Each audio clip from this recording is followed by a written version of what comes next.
it's my great pleasure to welcome you all to the ninth edition of our symposium at the ISL, this second day of our symposium in the online modality.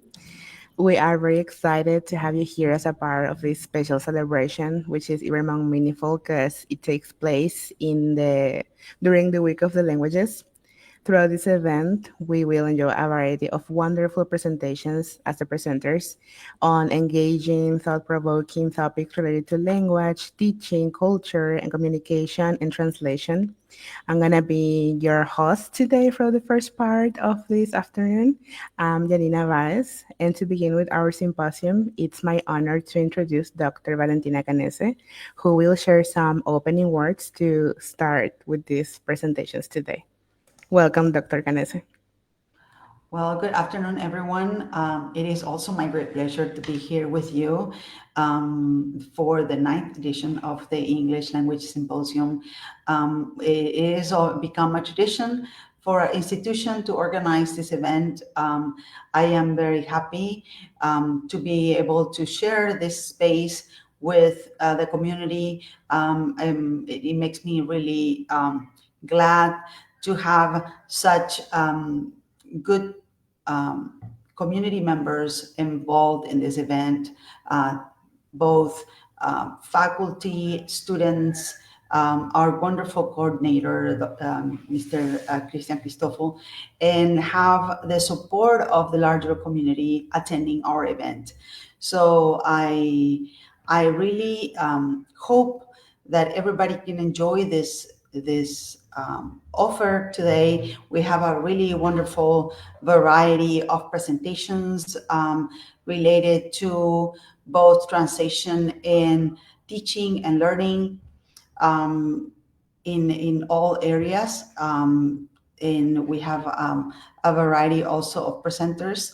So we are very proud to present all of them to you today. You can access the program through our website, and we have translation, like I said, teaching, learning, inclusion,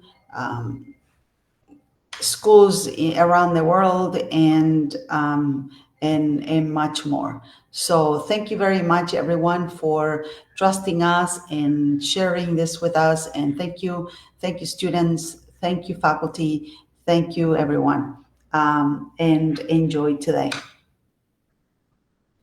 Thank you so much, Dr. Canese, for your words. Now, we're going to start with our first presenter. It's a pleasure to me to introduce Jasmine Ruiz Diaz, who will be discussing the fascinating ways in which translation is applied to media, including books, movies, and television. Please join me in welcoming her.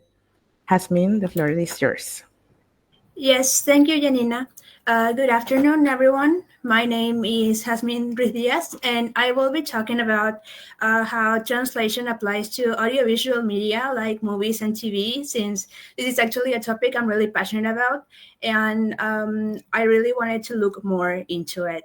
So I will try to share my presentation now, if I can share the screen. Hold on.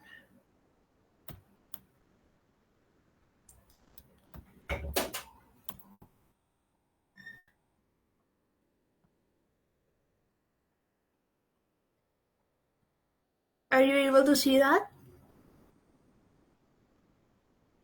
Yes, Has, we are able to see it. Okay. So this is my presentation for the ninth edition symposium, translating media specifically in movies and TV.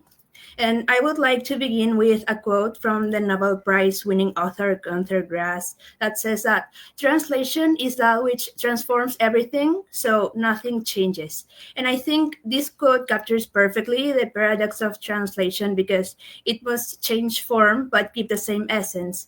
In the world of translation, this balance is really important because it allows films and television shows and like books or any kind of media to cross the borders, the language borders, and the linguistic differences that make sharing stories possible to everyone in the world.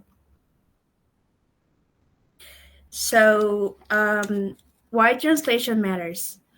Why does translation matters? It Why does translation matter? It matters because without it, most of the global media that we have today would have been logged into their source language, whether it's Hollywood or Korean dramas or Japanese anime. Audiovisual translation ensures that the stories reach international audiences, but it's not only about entertainment; it's also about accessibility, because according to the author Juan Diaz Cintos, I think it was. Sorry, he had a book named Audiovisual Translation, and it was published in 2007. And the author remarks that the importance of intralingual translation for deaf people and hard of hearing people, because it's not only about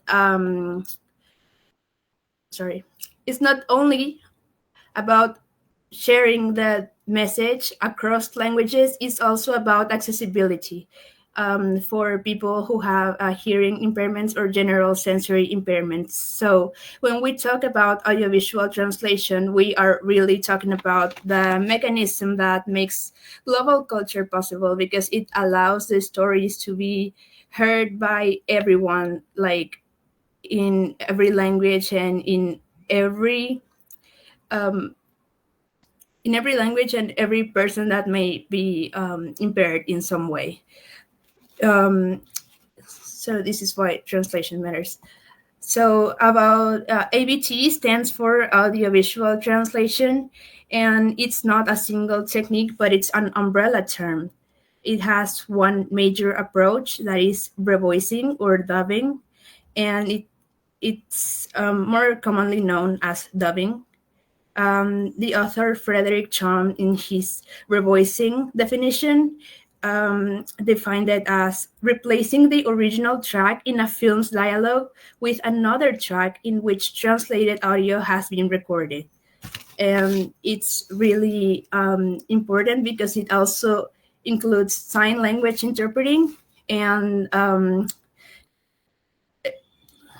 do I say this? Descriptions of audio for blind people. So the other major approach is subtitling, in the by the same author Jorge Diaz Cintas.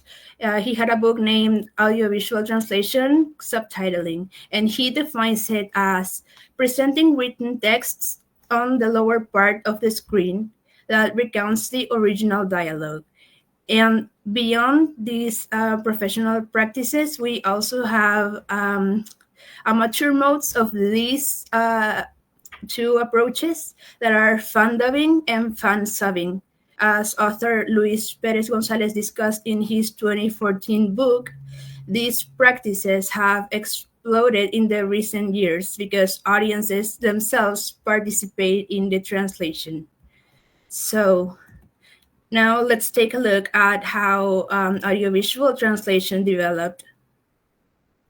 In the silent era, many people thought that cinema would be a universal language, but in reality, when silent films weren't only visual, they also made use of subtitles like the one I'm showing here. Um, because, as the author Diacinta said in his book, those subtitles either way had to be translated when the films were distributed abroad. And with the arrival of sound in the 1920s, this changed everything, because at first the studios experimented with multilingual versions of the films, and they shot the same films in different languages with different actors, but this was awkward and really expensive. So eventually they found out that dubbing and subtitle were the most practical solutions. And since then, each new technology has a new way of relating to audiovisual translation, like televisions in the 1950s, or VHS tapes in the 80s, DVDs in the 90s, and as of now, we have streaming platforms. So this is the next point actually. When we have streaming platforms like Netflix and Disney Plus, like those are the more mainstream ones, but we have a lot of them. They basically made it so translation of audiovisual media isn't an afterthought anymore, because it's now a central requirement of production and distribution. And without the high quality translations that we have nowadays, the entertainment industry wouldn't be as big as it is today. So we have some issues with these two approaches to the translation of media. So for subtitles, we have strict spatial and temporal constraints. They are usually limited to two lines of 35 to 42 characters each.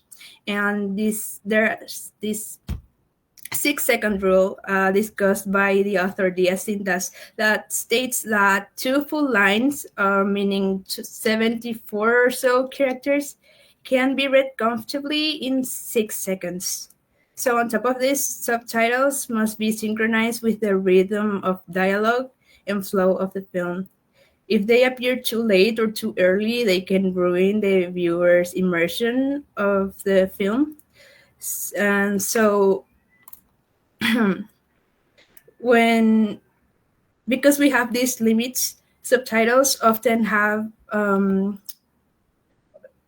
they omit features of spoken language like false starts or filler words, and sometimes a few of them can be salvaged, but like rendering everything would make it so that their subtitles are excessively long and unnecessary.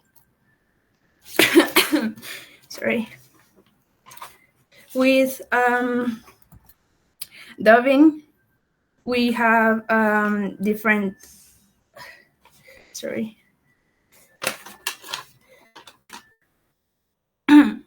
With dubbing, we have different challenges because the translations must synchronize with lip movements, timing, and gestures, and it's a process known as synchrony.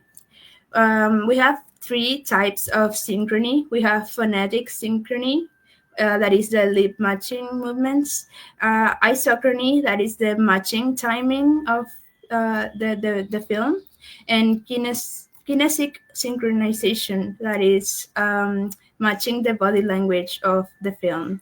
But technical synchrony doesn't guarantee a good quality translation. The author Carol Whitman Linson, in her book Throughout the Dubbing Glass, points out that professionals must give priority to a believable and natural dialogue, and that the audience must feel as if the dialogue is actually in the target language and doesn't feel awkward or mechanical. So when we have a lot more issues with dubbing than we do with subtitling, because most of the time we can't really adapt the actual film on screen. We can't adapt it culturally as we could with written text. So it's a lot more challenging. um, we have a concept called prefabricated orality, because the dialogues in films may sound natural, but they're actually carefully scripted. The author Frederick Krum called this. He invented this term, prefabricated orality. He said that the language needs to feel like everyday speech, and in as I mentioned before, in subbing, many features of orality are lost because when you reflect every oral feature, it makes subtitles unreadable. So subtitles must choose carefully. Subtitlers must choose carefully which words they are going to keep.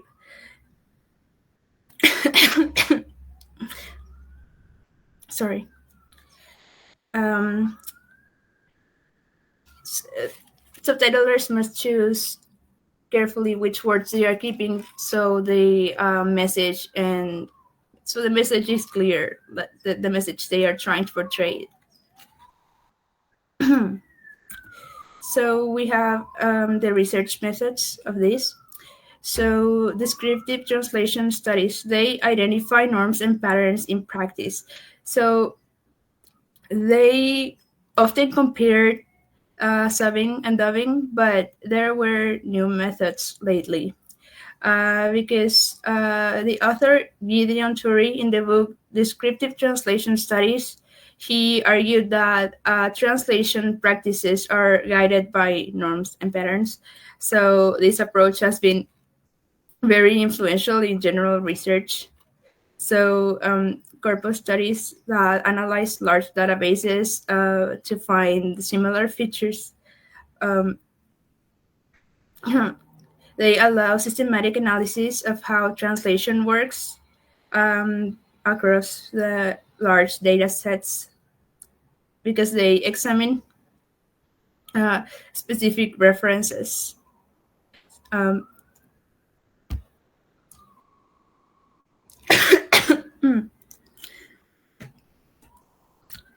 so for case studies, we have they investigate such issues like humor, censorship, culture specific references, and gender stereotypes that show how translation influences reception. Um, we have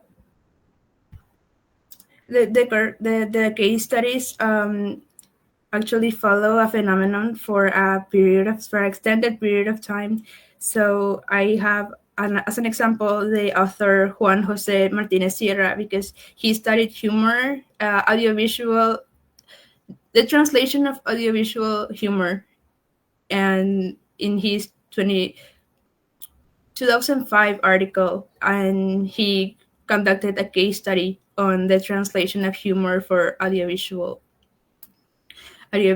films uh, projects. So when we talk about experimental approaches, in recent years, researchers have shifted towards an audience-centered approach instead of studying only the texts. They study how viewers actually experience ABT, which is uh, audiovisual translation. Technologies like eye tracking reveal where audiences look while reading subtitles, electroencephalography, and electrocardiograms that measure brain activity, stress, and engagement during viewing. Facial recognition softwares can recognize emotions like joy, surprise, or frustration, and these tools give researchers specific data that they can use to study how subtitles adapt can affect the viewer's cognitive and emotional responses. Um, yeah. So looking ahead, there are three main trends that shape audiovisual translation. So when we talk about automated translation, we can think about training machine translation engines with large corpus analysis, like large language models or AIs that increase productivity and reduce costs while maintaining quality. But I personally believe that human-made translation will always be necessary. We could never be replaced by machines, like honestly. So that brings me to my second point, which is language learning. Because subbing and dubbing are can now be used in classrooms because, for example, the European project Clipflare lets students practice language skills by subtitling or revoicing clips. When we talk about amateur practices, like I mentioned before, fan subbing and fan dubbing communities are really big now. The author Luis Perez Gonzalez and Serenella Macida wrote a book about audiovisual translation in a digital age that show how fan subbing and fan dubbing have grown massively online, and they reshape the way media is distributed and consumed. So to conclude, audiovisual translation evolved from translating subtitles in silent films to And now we have the AI driven translations and automated translations. I Despite like the limits and the constraints that we have when working with topics like this, I think it's the most creative forms of translation, specifically because it's very limited, so you need a lot of creativity to make it work. So uh, we always need that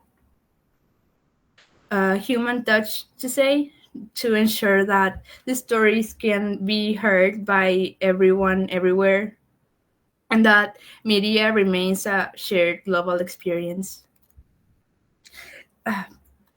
Thank you so much. I'm sorry if I sound sick because I'm really sick. And if you guys have any questions, feel free to ask. And yeah, these were my sources that I was talking about. And yeah, thank you so much. Thank you so much, Jasmine. That was a wonderful presentation. It was very insightful into all the topics of media and translation and the techniques. Very, very, very interesting. Thank you so much. Before we continue with our next presentation, I'd like to share a quick announcement. The specialization courses in didactics of foreign and second languages at the Instituto Superior de Lenguas are now open for enrollment. The program lasts 12 months. The classes are held on Saturdays, and there are only a few spots left. So, if you're interested, don't miss the opportunity. It's great. So, now moving on with our program and with our symposium. Erika, I want to know if you're ready for your presentation. Give me a thumbs up if you are.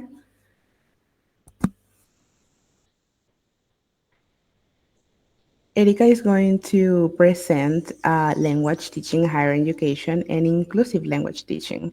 This is a very important, relevant topic, and we're looking forward for her to share her valuable insights today. So please, Erika, if you are ready, the floor is yours.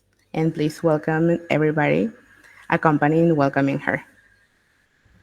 Okay, thank you so much. I want to know if you can share my presentation or one of the hosts. Sure, no problem. Just give me 1 minute. I'm gonna present real quick, and you're gonna let me know when to pass the slides, okay?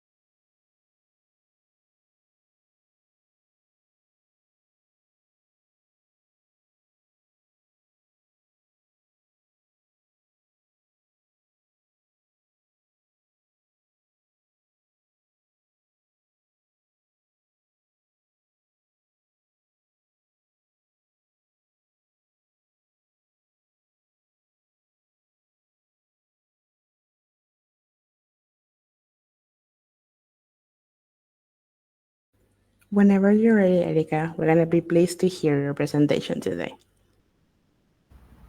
Great, thank you so much. So, good afternoon, everyone. I am Erika Larza, a second year student at the ISL. Thank you so much for being here today to discuss these important topics. Okay, so my presentation today is language teaching in higher education and inclusive language teaching. So, in today's increasingly diverse university landscape that we have, as language educators, we know that language educators face unique opportunities and challenges to make change. Students can often represent rich linguistic backgrounds, cultural experiences, and learning needs. The principles of inclusive teaching have become not just beneficial but essential, whether we are teaching English as a second language or English as a foreign language. So, moment, I'm a little bit nervous. I apologize for that. So, higher education language programs serve remarkably diverse populations. We not only have students navigating academic English now that they are pursuing higher education, but also students with learning differences. Uh, we also have first generation college students that they could be the first ones in their family to ever access higher education. And as well, many others who can bring unique strengths and also face different challenges than the usual challenges that a student can have pursuing higher education. So, what is inclusive teaching? Let me share.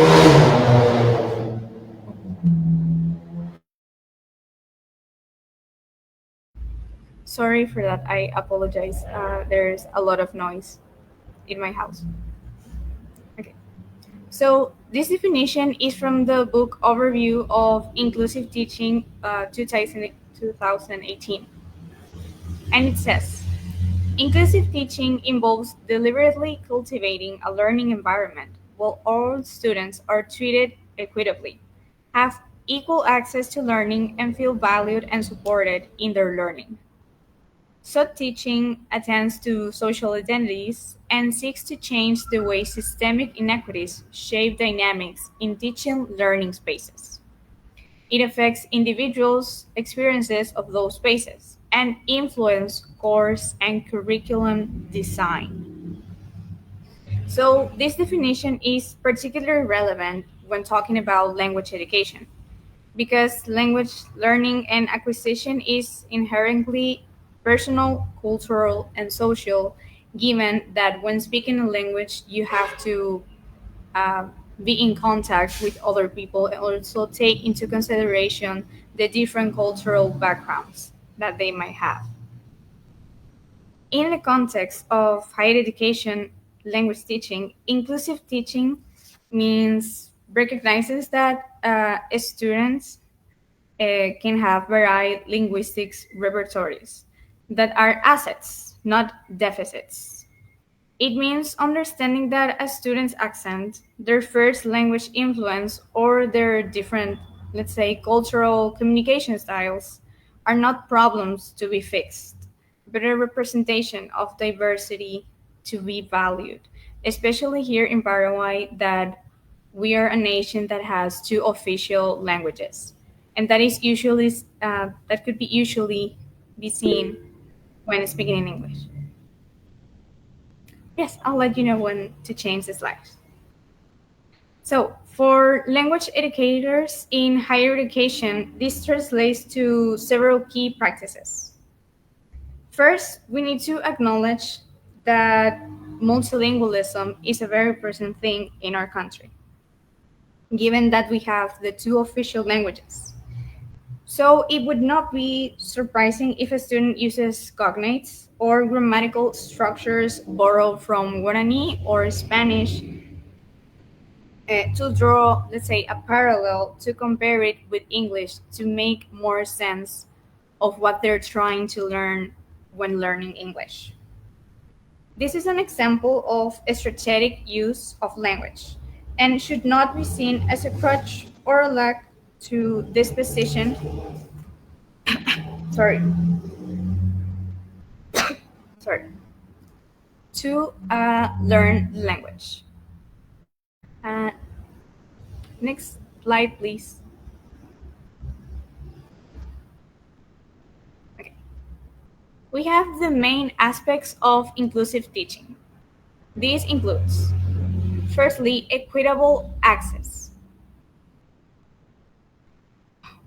Equitable access in language education means that it's not only about the physical access to courses. It means ensuring our placement systems don't unfairly advantage students from certain educational backgrounds. One example could be students who learn English in formal school settings may test differently than those who acquire it through immersion.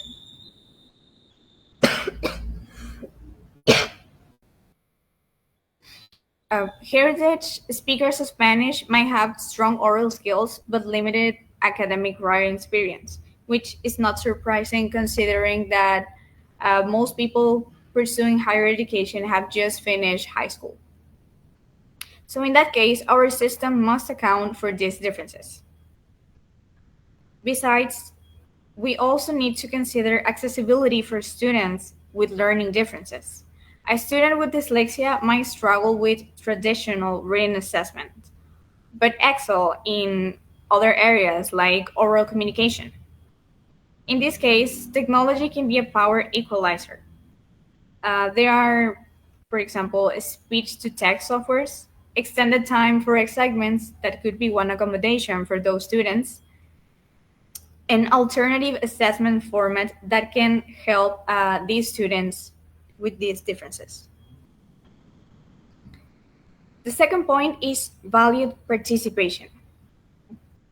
In language classrooms, valued participation means creating space for all communication styles and cultural backgrounds.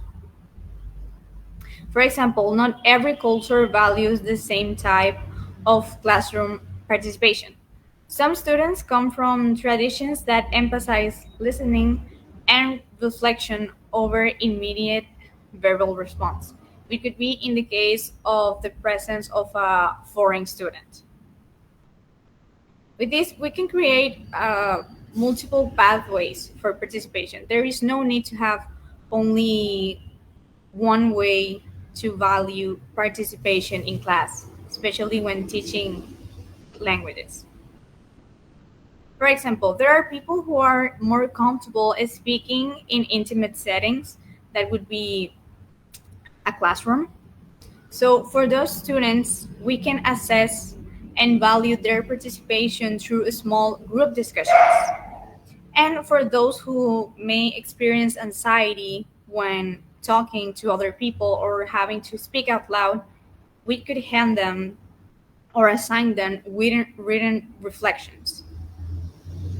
And always, digital platforms are useful so they can contribute asynchronously. This would help in the case of a student that struggles mentally and could not be present in the class, but is still very much interested in participating.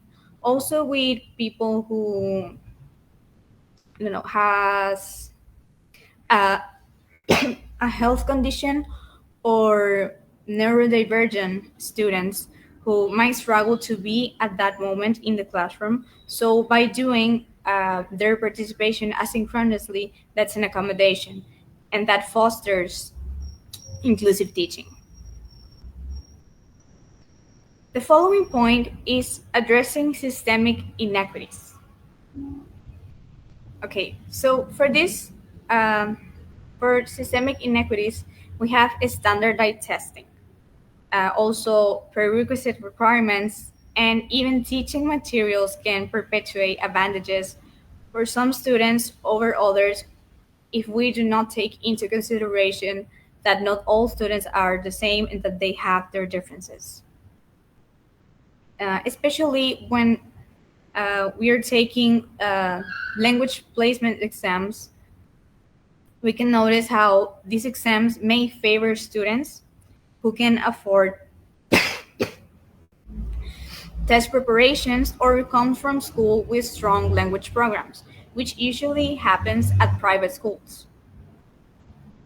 Mhm.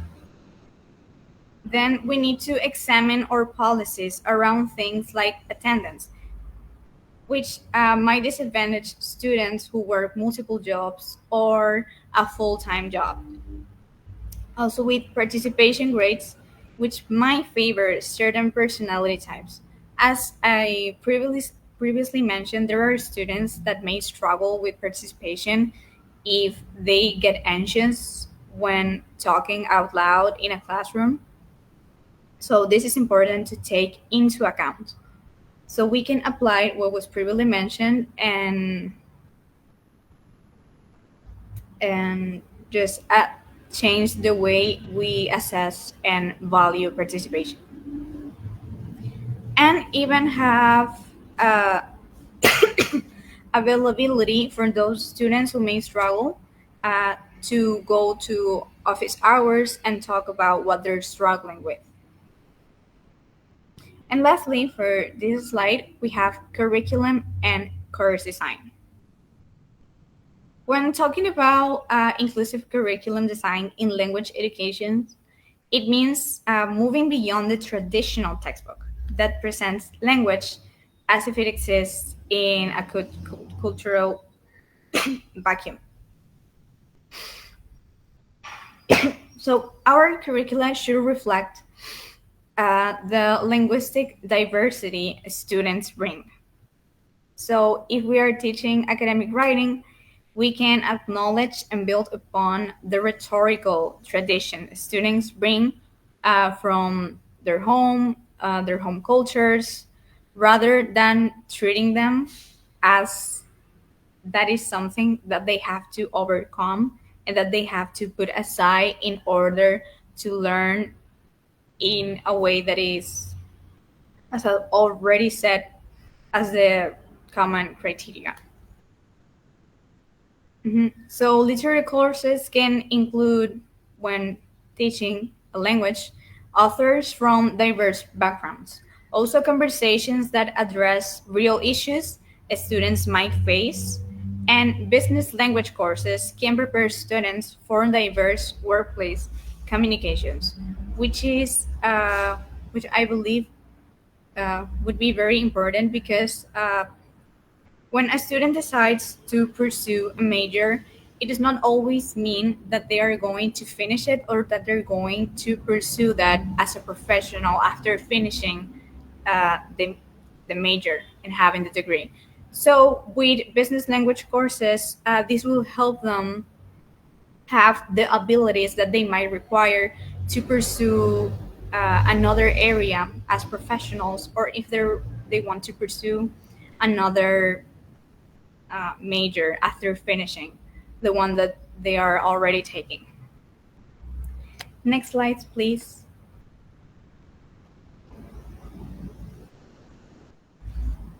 So we get to the question, why does inclusive teaching matter in higher education?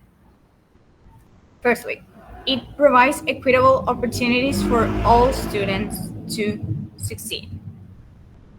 Especially in language education, this is crucial because language learning success has been traditionally measured by very, we could say, narrow criteria.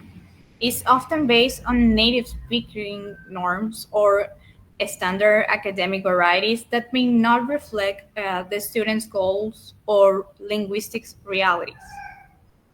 By creating equitable opportunities, we are acknowledging that a successful language learner might be someone who can navigate professional communication in their field that they're pursuing, even if their accent reflects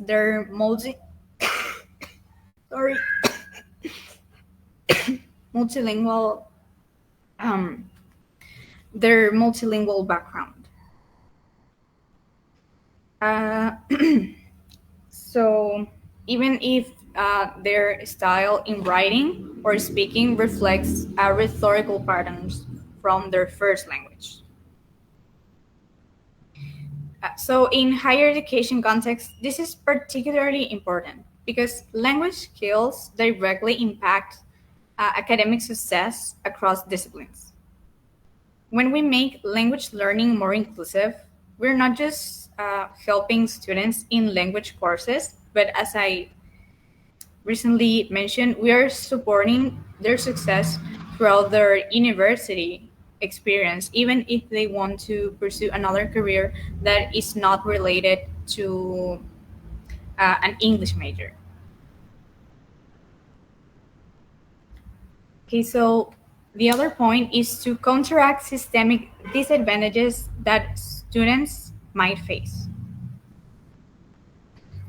Uh, Language education has is historically been a site where linguistics hierarchies are reinforced. Certain accents, languages, and communication styles have been privileged over others, often reflecting broader social and economic inequalities, which we can see every day in our society. So, students from working class backgrounds might not have had access to the same language learning opportunities as their more privileged peers, which relates to one of the first things I was discussing, that when taking the level exams to see their level of, let's say, English, there are students that may not have had the same opportunities as others because there are students that come from private schools which have like better education systems and better courses for uh, language learning. And also happens that students who are the first in their families to attend college may not be familiar with academic discourse patterns that others take for granted. That also happens with students that come from private schools. They are usually prepared with all these academic discourse patterns, so by the time they get to higher education, they are already prepared and familiar with that. But for other students who did not have the same privileges, that is a whole new chapter in their lives that they have to navigate, they have to learn alongside with the stress and anxiety that comes with pursuing higher education.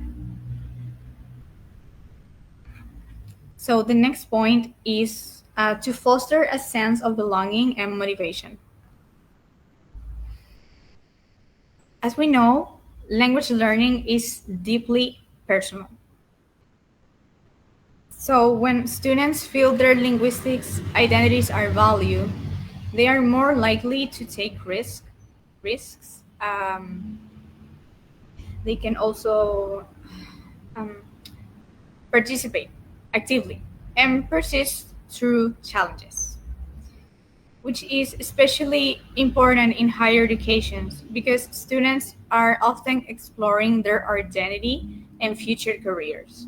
So a student who feels that their bilingualism is an asset rather than an obstacle, they're more likely to see themselves as capable of academic and professional success. And there has been research that consistently show that students who feel a sense of belonging in their classes are most likely to persist in their studies and achieve better outcomes because they are motivated. Next slide, please.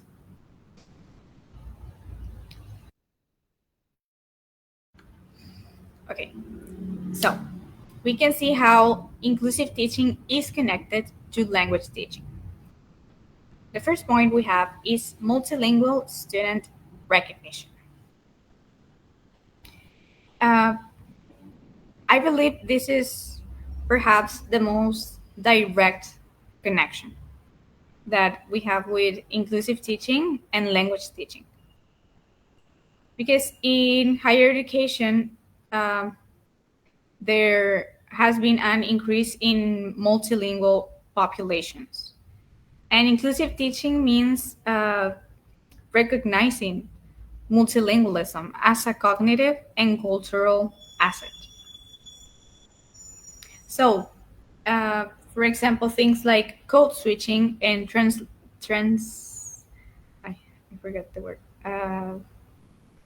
translanguaging and drawing on multiple linguistic resources are sophisticated language practices, not signs of confusion or unwillingness to learn the new language. They are just trying to make sense of this new language that they need to acquire using the resources and the previous knowledge that they already have based on their cultural background and social background.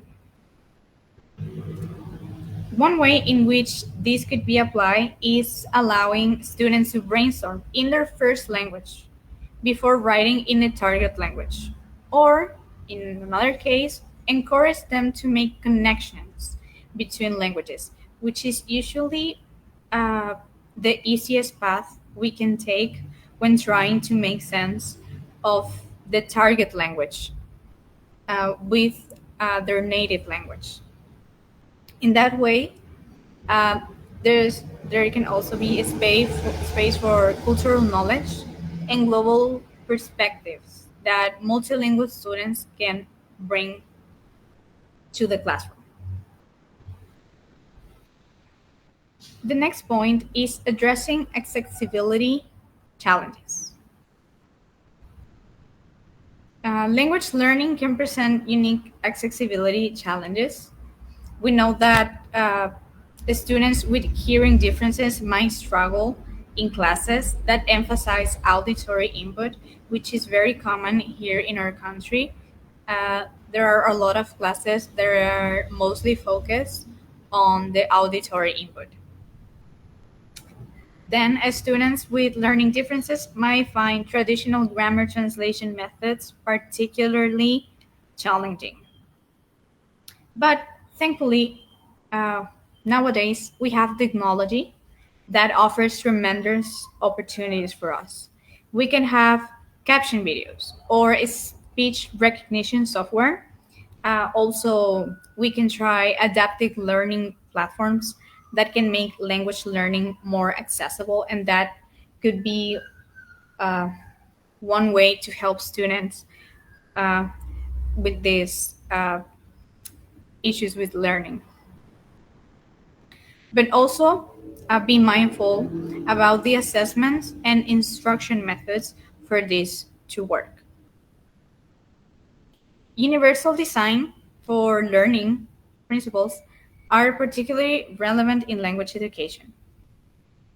Uh, from visual and auditory and textual, we it also has multiple means of engagements. We can choose topics.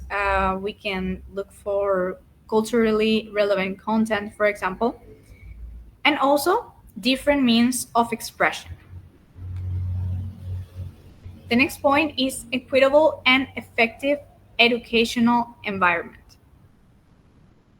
Um, by this, it means that we have to question ourselves. How do we handle errors in a student, in a classroom? Um, are we creating safe spaces for risk taking? If the answer is no, then it's less likely that students will be willing to participate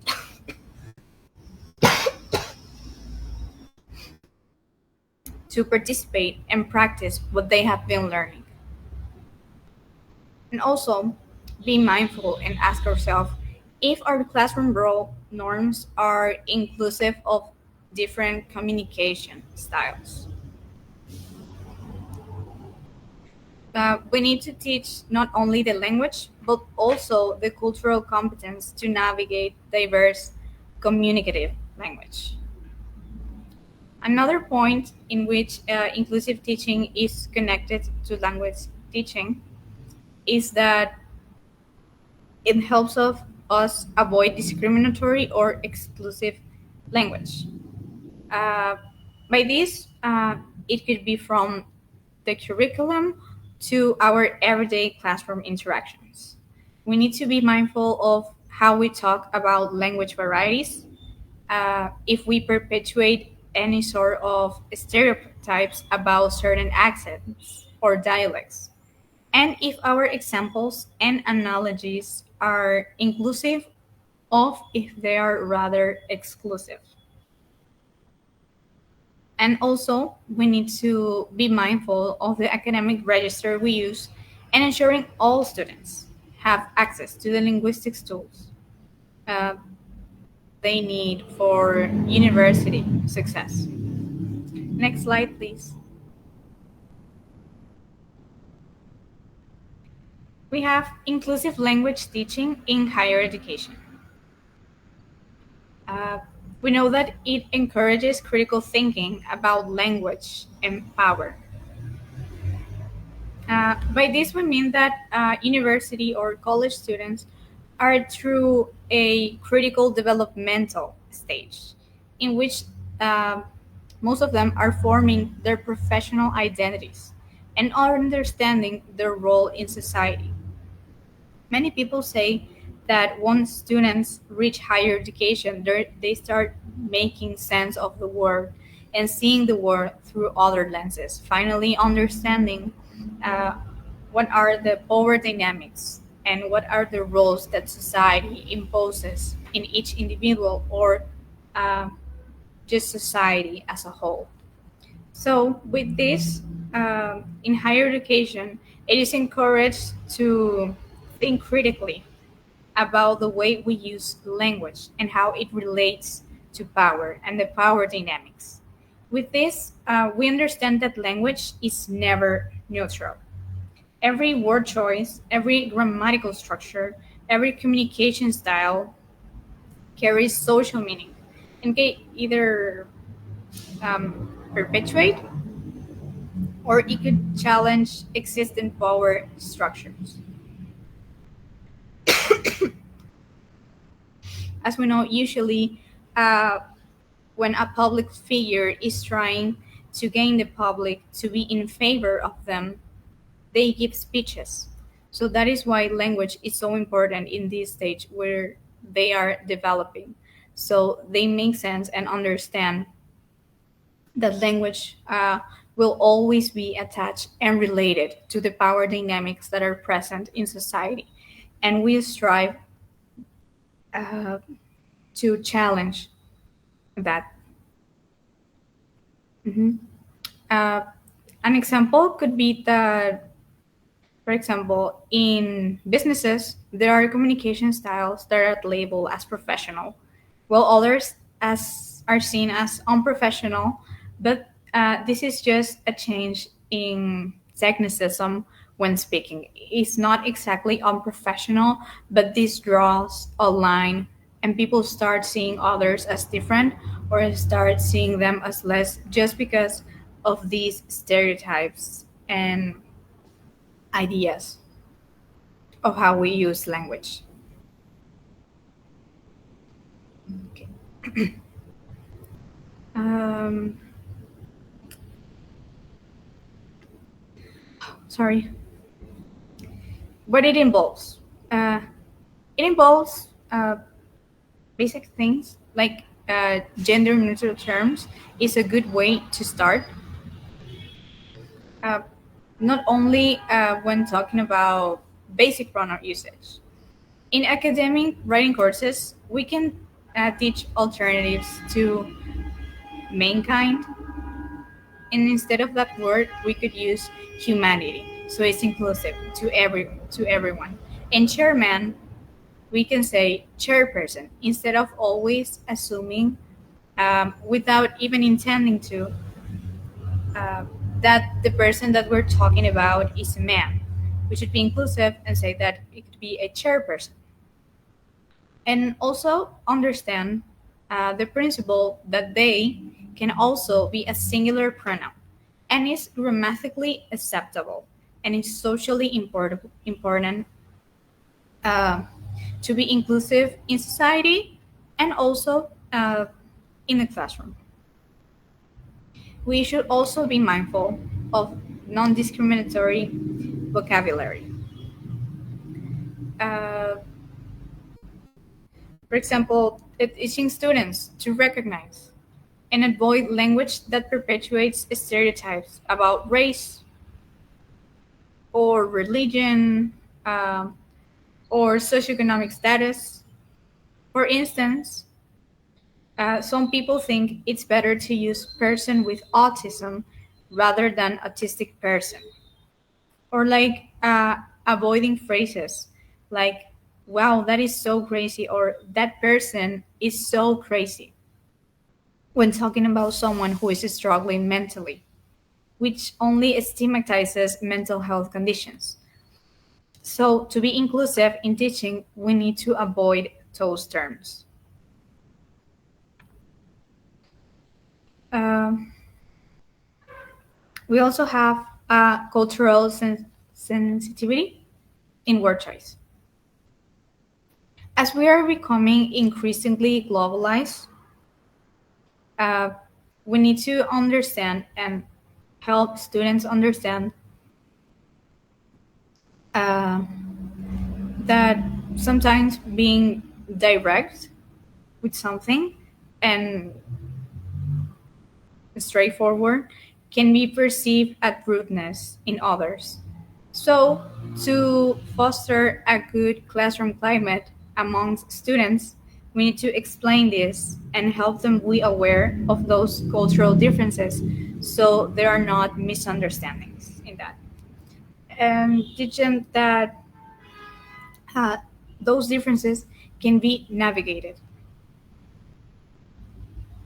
Then we have that prepares students for global communication. As I mentioned before, all of these help people to be aware of the differences that can be socially and culturally, even people with uh, um mental issues, any health issues or conditions. So in these ways, they are prepared, as to say, in a way, face the real world. Next slide, please.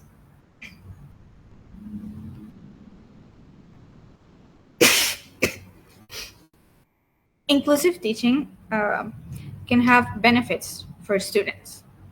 Amongst those, we have that it creates a sense of belonging.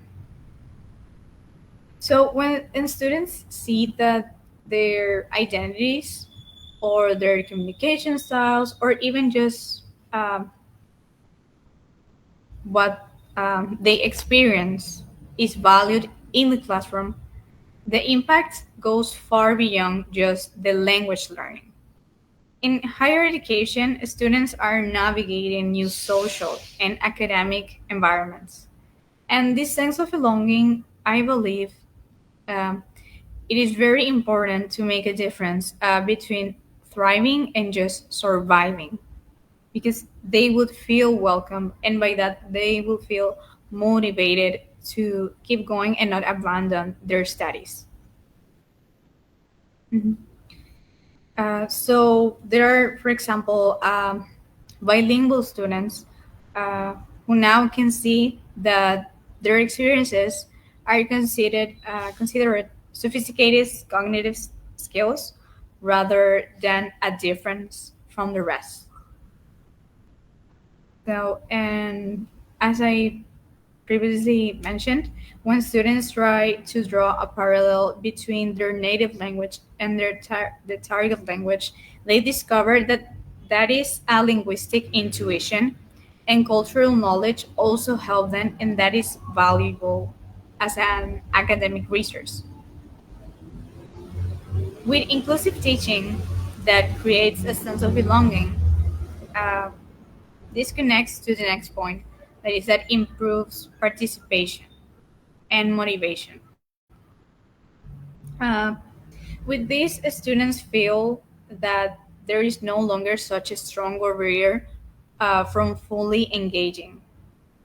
By creating multiple ways to participate, not only the standardized ways of participating, mm, students see that there are strengths that they have, and that it's not necessary that they have to step out of their comfort zones that are more than just a comfort zone, but they actually struggle with that.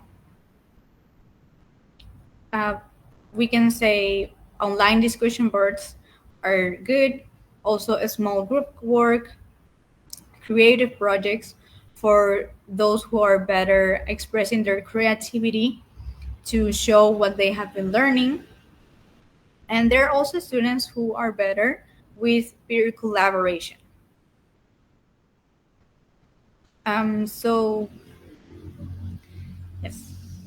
It also enhances intercultural competence and reduces bias, which is important in higher education because there are not only students from the country, but we can also experience like exchange students or foreign students that come to the country to pursue higher education. Um, These can also help them to be more effective communicators overall because they don't feel that barrier uh, or are not scared to express who they are and use their background knowledge when learning a new language. Next slide, please. But with inclusive education, there also come different challenges that we can see. Firstly, which is the most common, is the resistance to change. This could be from either the students, the other students, they're not facing the same differences or reality as others, and also it can come from the institutions. Uh, when talking about language teaching, there could be a resistance to the idea that multiple varieties of English are equally valid, or that feel inclusive practices somehow lower academic rigor, which is not. When applying these inclusive practices, there is more diversity to different students, and not only for those who are struggling, but also to those who may get tired of the same routine always and the same standardized ways of learning language or participating uh, when learning language. Yes. Or there are departmental traditions that prioritize certain approaches over others because they think uh, that is the best way to do it, and that's why it became standardized. To make it standardized, it's just a way to uh, make it easier and have like an structure. But it does not mean that other ways of teaching should not be considered. Another challenge is the lack of educator training. Many professionals, which is an issue and it's totally understandable, are not trained in inclusive pedagogy during their graduate programs.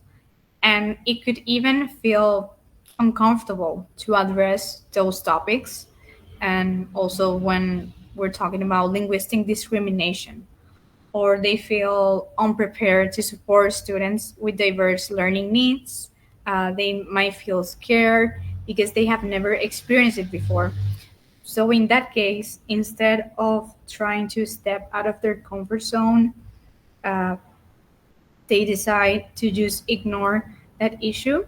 But it's just because of a lack of training, which once they receive that training, which is not something usual nor common, what happened, they would feel prepared and would be very welcoming um, to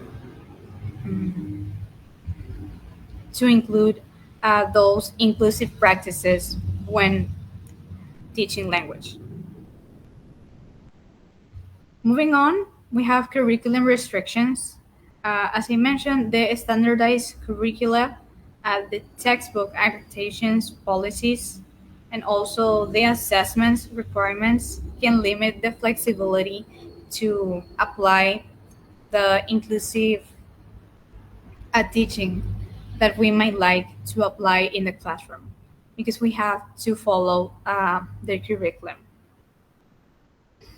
Um, and also uh, prepare students for those standardized tests, even though it's standardized and it's not very flexible or inclusive for them.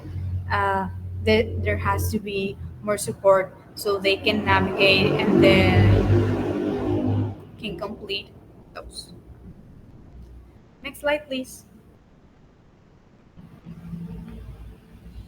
Strategies for implementation. Okay. Uh, Number one, we have educator awareness and professional development.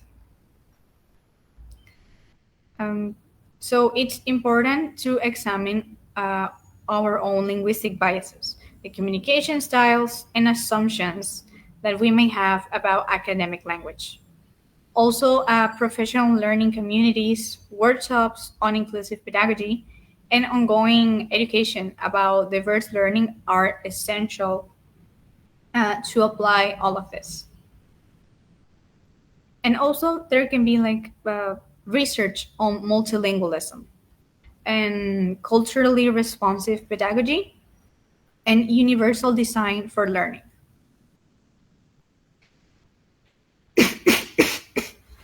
Moreover, inclusive classroom materials. I want to give you some examples of materials that support diverse learners.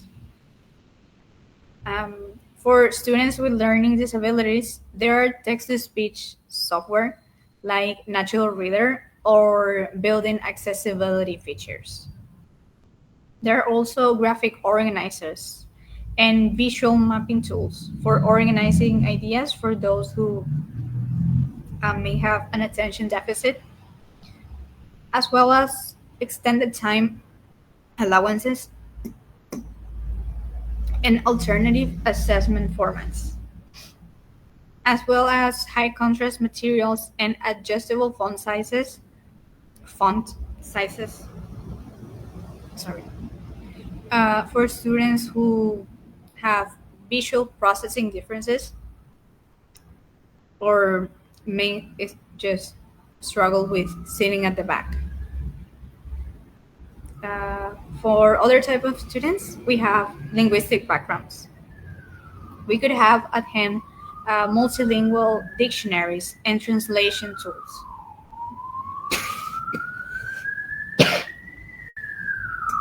Texts that represent diverse authors and perspectives.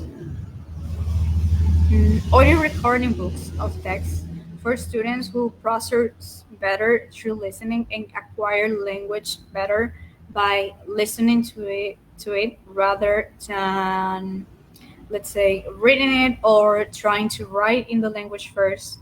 It would be better to use audio recordings for those students. And also, infographics are great, as well as concept maps to support comprehension for those students who retain information better with visual examples.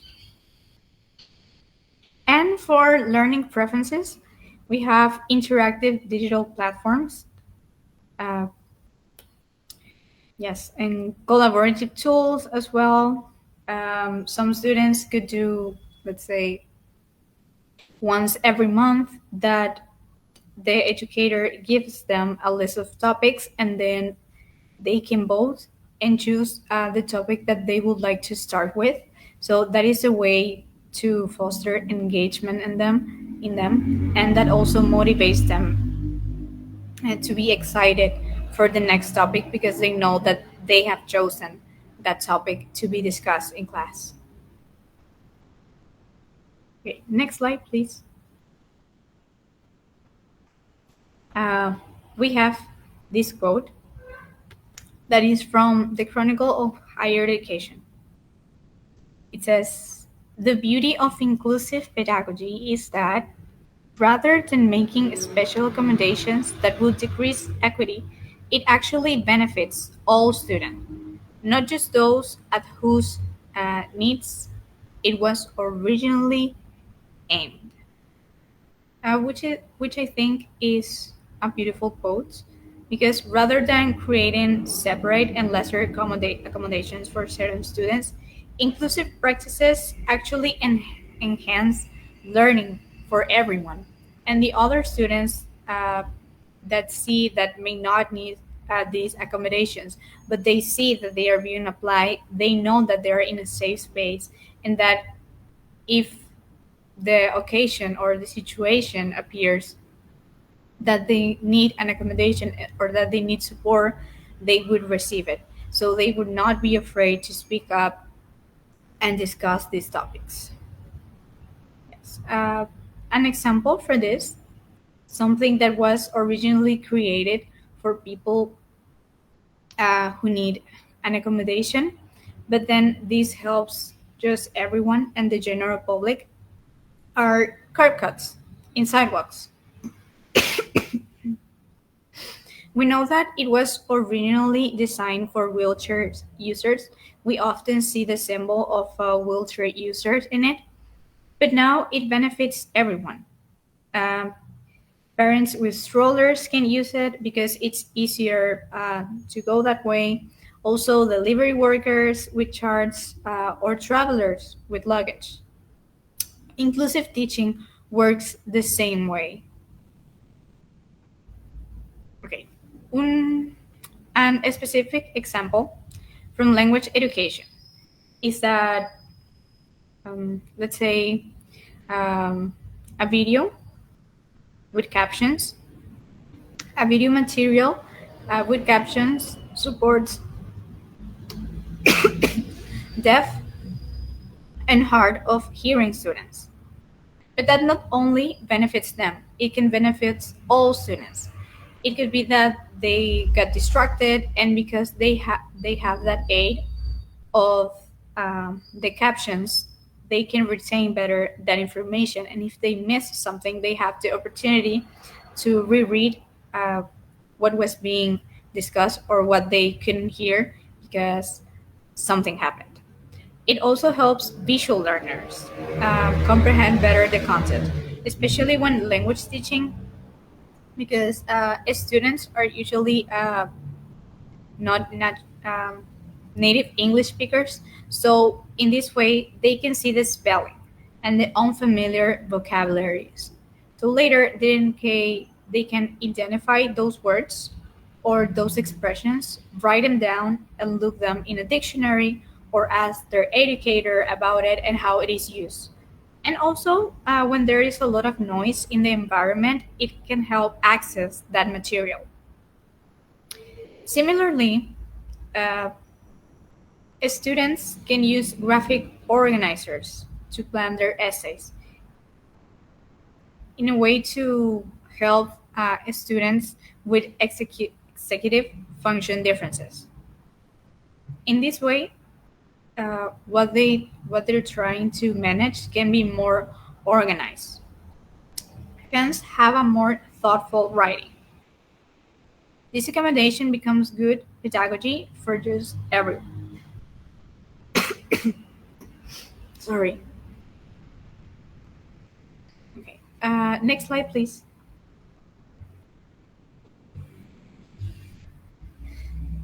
We reached the conclusion. So, inclusive language teaching equals equitable, culturally aware, higher education.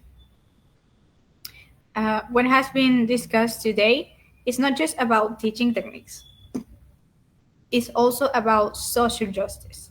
By creating an equitable and culturally aware higher education environment, we prepare students not just to succeed academically, but to be thoughtful. And this could help them be inclusive leaders in their communities and professions once they're finished their career or even while they are pursuing the degree. In the same way, classrooms become spaces for social change because now students are prepared for that situation. When students learn to question, an example, linguistic hierarchies, uh, they can value diverse communication styles and recognize that their own biases can carry insights into their future careers and community. So now they would know what they should avoid and what they should apply to be inclusive with everyone in their community to be more welcome, especially if they want to pursue a career. I apologize. A career that deals a lot with social interaction. When students can learn to see code switching as something sophisticated rather than a deficient. Uh, every time they choose inclusive language in their professional writing, every time they create a space for diverse voices in their workplace meetings, they're extending the reach of inclusive teaching far beyond the classroom walls. It's something that is going to last them throughout their entire life, not only while they're studying in a higher education setting. That is something that is going to stay with them for the rest of their lives. Uh, Lastly, we have teachers shape inclusive practices. Educators have tremendous power to shape the next generation of professionals, as I mentioned, that would become leaders and also global citizens. So the inclusive practices we implement today have effects that extend far beyond institution. As I mentioned, is something that is going to stay with them and they can apply it by the time they want to pursue uh, their professional life. Some students could become teachers, others managers, others healthcare providers,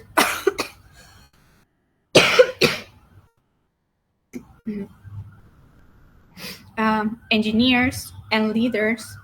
We teach them to value linguistic diversity, and they could communicate also across cultural differences and create, uh, as I mentioned, inclusive environments, shaping the future of our communities. And even if they decide to travel in abroad, they will still benefit that foreign community.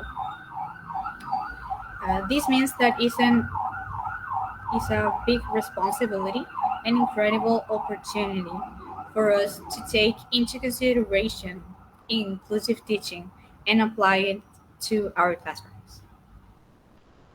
Thank you so much.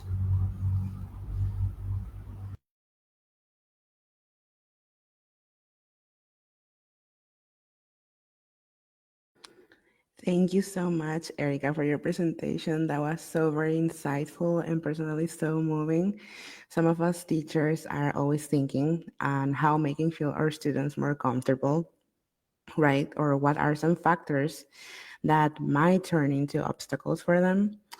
So thank you so much for your incredible insight, for your presentation, for talking about these topics that are very important and truly deserve awareness. And also for mentioning the sense of belonging. That's really stayed with me because it's so very true because it influences greatly their performance in class too.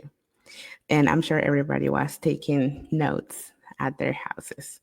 So before continuing, I would like to mention that a link will be shared for participants to evaluate the symposium and to get the certificates. And don't worry, the people who are joining us from Facebook, Jessie Pavon, our collaborator, will be sharing the link there too. So don't worry, nobody is going to stay without the certificates, okay? And before moving on to our next presentation, I'd like to take a moment to share another exciting opportunity. The specialization in university didactics is in intensive course of 2025 at the Facultad de Filosofía, UNA. It's open now for enrollment. It is directed to university graduates from both public and private institutions. Classes will be held from Tuesday to Fridays from 6:30 to 10 p.m. The program offered a virtual modality and the total workload is 380 hours. So for more information, you can visit our platforms of the ISL and also the Facultad de Filosofía. Okay, so now continuing with our presentations, it's my pleasure to introduce Isaac Du Nascimento, who will be presenting on learning opportunities in other countries apart from the USA. Very interesting. This is a very enriching topic, and we look forward to the new perspectives and values insights that he will be sharing with us. So, Isaac, if you're there, please, the floor is yours, and please join me in welcoming him. Thank you very much, Janina. Can you guys hear me well? Super. Excellent. I'll be sharing my screen.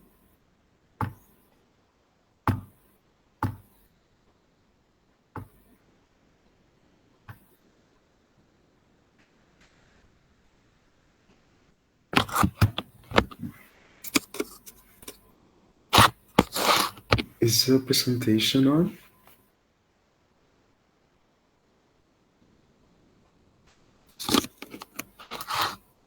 Okay. Good afternoon, everyone. My name is Isaac Donacimento, and I'm truly honored to be part of this year's English Language Symposium. It's not just a pleasure, it's a responsibility because today's topic touches on something that I believe is truly transformative, and that is the power of international education. So while we um, look at the title of the presentation, which is Learning Opportunities in Other Countries Apart from the United States of America, I want to invite people who are joining us from Facebook. Here I have my phone. I want to read the comments on which countries you think we're going to be talking about today. What other opportunities are you aware of? Or perhaps what if there's already a country that has your interest, and I'm going to be reading you in a moment. For decades, the United States has been the go-to destination for students dreaming of a world-class education. But today we're witnessing a shift, a quiet revolution, we can say, in global learning. This phenomena is really recent. So I believe in a few years we will have data, studies, and charts to share these changes. But countries across the globe are opening their doors wider than ever before, offering not just degrees, but experiences that shape who we are and how we can contribute to the world. As Paraguayans, we know firsthand how powerful education can be in expanding our horizons, academic or professional horizons that we set for ourselves. But we also know the challenges. They could be financial, cultural, bureaucratic, that can make studying abroad feel like out of reach or a possibility for only a limited few. That's why today we are going to explore alternatives, not just alternatives to the US, but pathways that are more inclusive, perhaps like Erica was mentioning, more affordable in some cases, and often more aligned with our own values and aspirations. So let's dive in, not just into facts and figures, but into possibilities. Let's reimagine what it means to study abroad and how you can lead the way as a Paraguayan student. So here's our sort of roadmap. Um, Now that we have the rally, that's a very common term. The roadmap for today will begin by asking a bold question. Why are students, especially from Latin America, reconsidering the US as their primary destination? From there, we'll journey through Canada, the UK, other countries in Europe, Asia, and Oceania, uncovering the unique opportunities each region has to offer. But this isn't a geography lesson, this is a strategy session. So I'll share with you practical tips for navigating applications, securing scholarships, and preparing for a life abroad. And Many of you are probably thinking, but what about us here in Paraguay? So I have dedicated a section to resources specifically designed for Paraguayan students. So make sure to grab a screenshot when I share the resources. So to the question, um, like that phrase, the elephant in the room, why look beyond the United States? The US has incredible institutions, we all know them: Harvard, MIT, Stanford. But prestige comes at a price. Tuition fees have skyrocketed, often exceeding, I believe it was $50,000 dollars a year as a minimum. Visa policies have become more restrictive, and post study work options are increasingly uncertain. So, for many Latin American students, including Paraguayans, this creates a sense of instability, which is the last thing you want to feel when you're planning your future. Meanwhile, other countries are stepping up. Canada, the UK, Germany, Taiwan are actively recruiting international students. They're offering scholarships, simplified visa processes, and clear pathways to residency. And they're doing this not just to fill classrooms, but to build global communities. This shift isn't just economic either, it's philosophical. Many of these countries value diversity, inclusion, and global collaboration. They see international students, they see you not as a temporary visitor, but as future leaders. And for us in Paraguay, that's a powerful invitation. So when we ask why look beyond the USA, we're really asking, where can I thrive?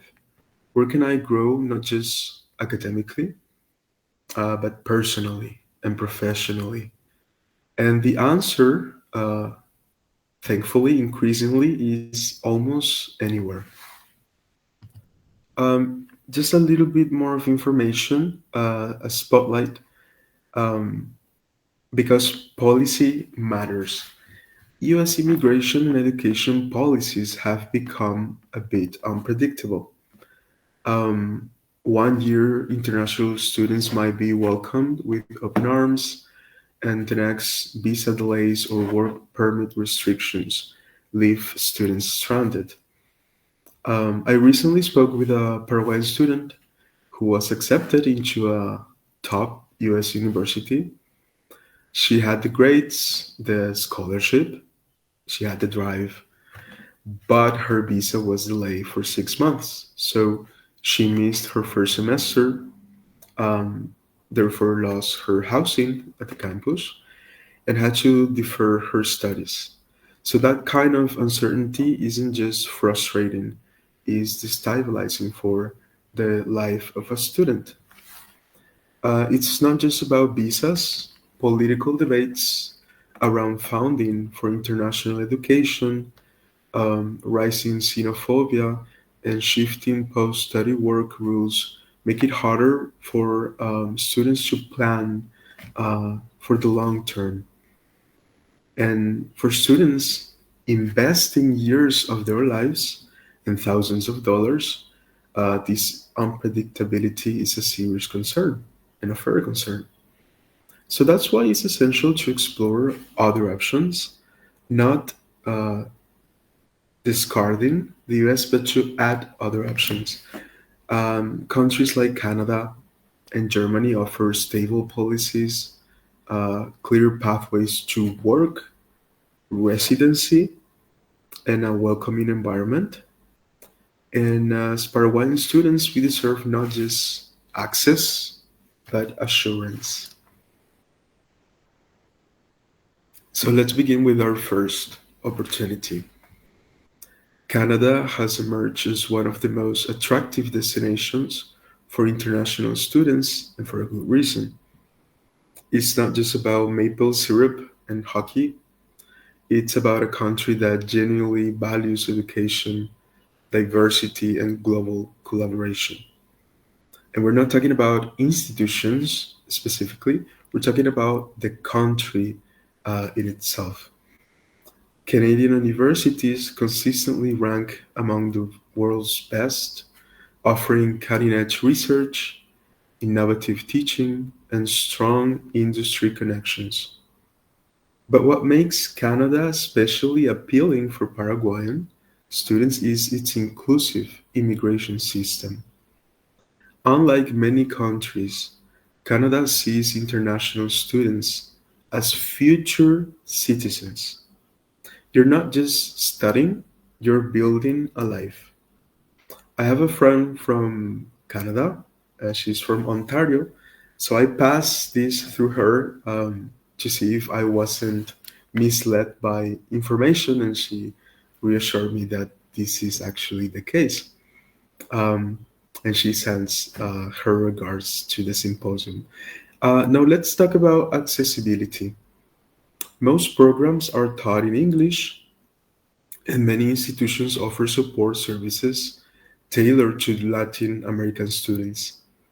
Safety is another major plus.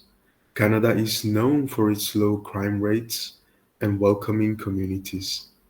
So, whether you're bustling Toronto or the ever scenic Halifax, you'll find a sense of belonging.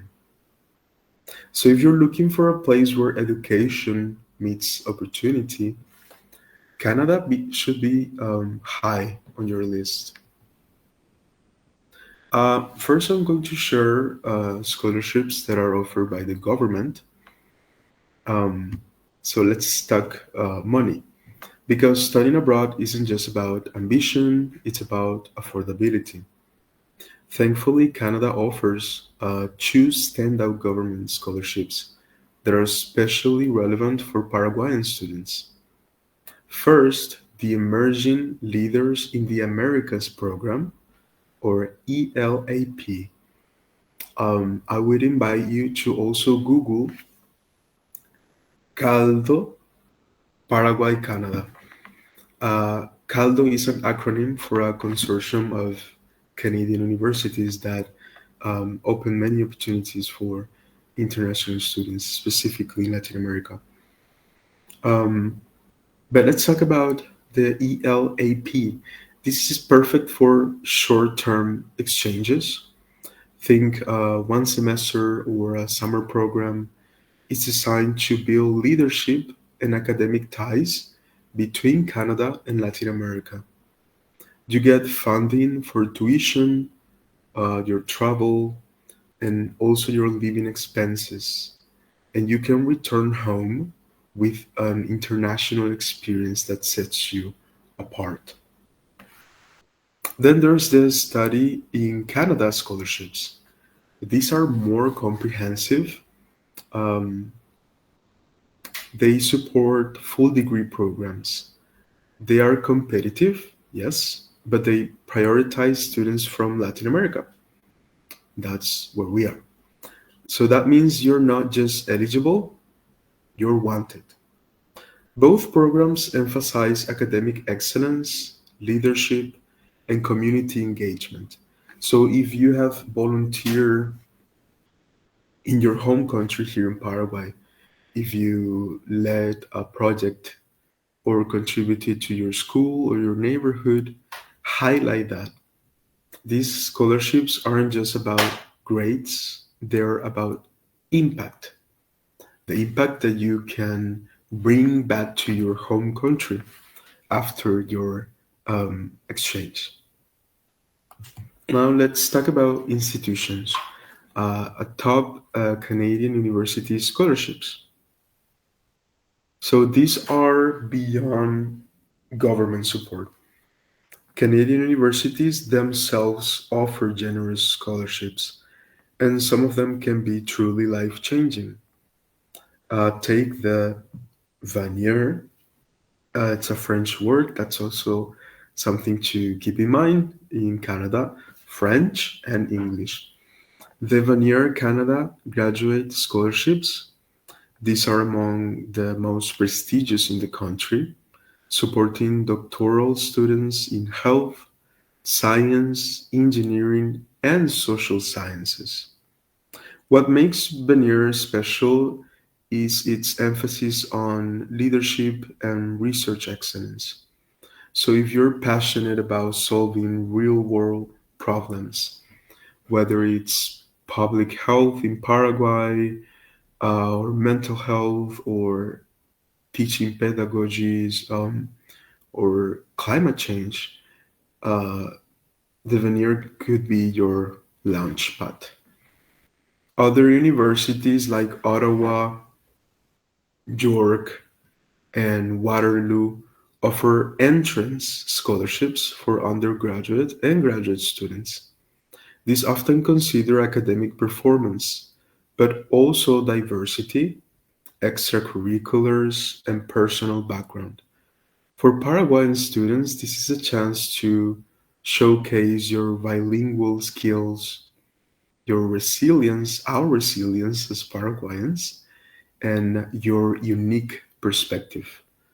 That's something that only you can bring to the table, your perspective. And here's a tip: many of these scholarships require you to connect with faculty. So start early, research professors, do not stalk them, but research professors whose work aligns with your interests and reach out with a thoughtful message. They always, especially, of course, those in the international education departments, are very, very open to receive emails and know people. Um,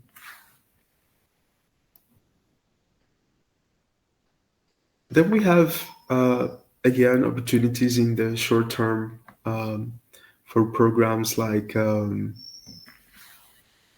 going to cite this a few. I think I have three. Not everyone wants or needs to commit to a full degree abroad. That's where exchange and short term programs come in. These are powerful, um, flexible opportunities that can help you gain that international experience without uprooting your entire life. You will go and you'll come back. Imagine spending a summer in Montreal working on a research project about translation of English to Guarani, or attending a leadership seminar in Vancouver where you collaborate with students from 5 continents. These programs offer academic credit, cultural immersion, and professional growth, all in a matter of weeks or months. For Paraguayan students, short term programs can be a strategic first step. They help you build confidence, improve your English, and expand your network. And when you return, you bring back not just the knowledge, but a new global mindset that sets you apart in any field. And people will recognize that when you come back. You won't come back the same. So don't overlook these options. Sometimes a short journey can spark a lifelong transformation. Perhaps after um, a short experience, you realize that you can actually opt for a longer stay, a longer program, a more extensive one. So, a few tips for actually applying to Canada. Now it's when we get practical. Applying to Canadian universities and scholarships requires planning, precision, and a personal touch. So we're not talking about this year. We're probably talking about next year already. Because you have to start early, ideally 9 to 12 months before your intended start date. Admissions deadlines vary from university to university, and scholarship applications often have separate timelines. So create a calendar and try to stick to it. For research based programs, one of the most important steps is reaching out to potential supervisors. Don't just send a generic email, craft a message that shows you have read their work and have a clear proposal.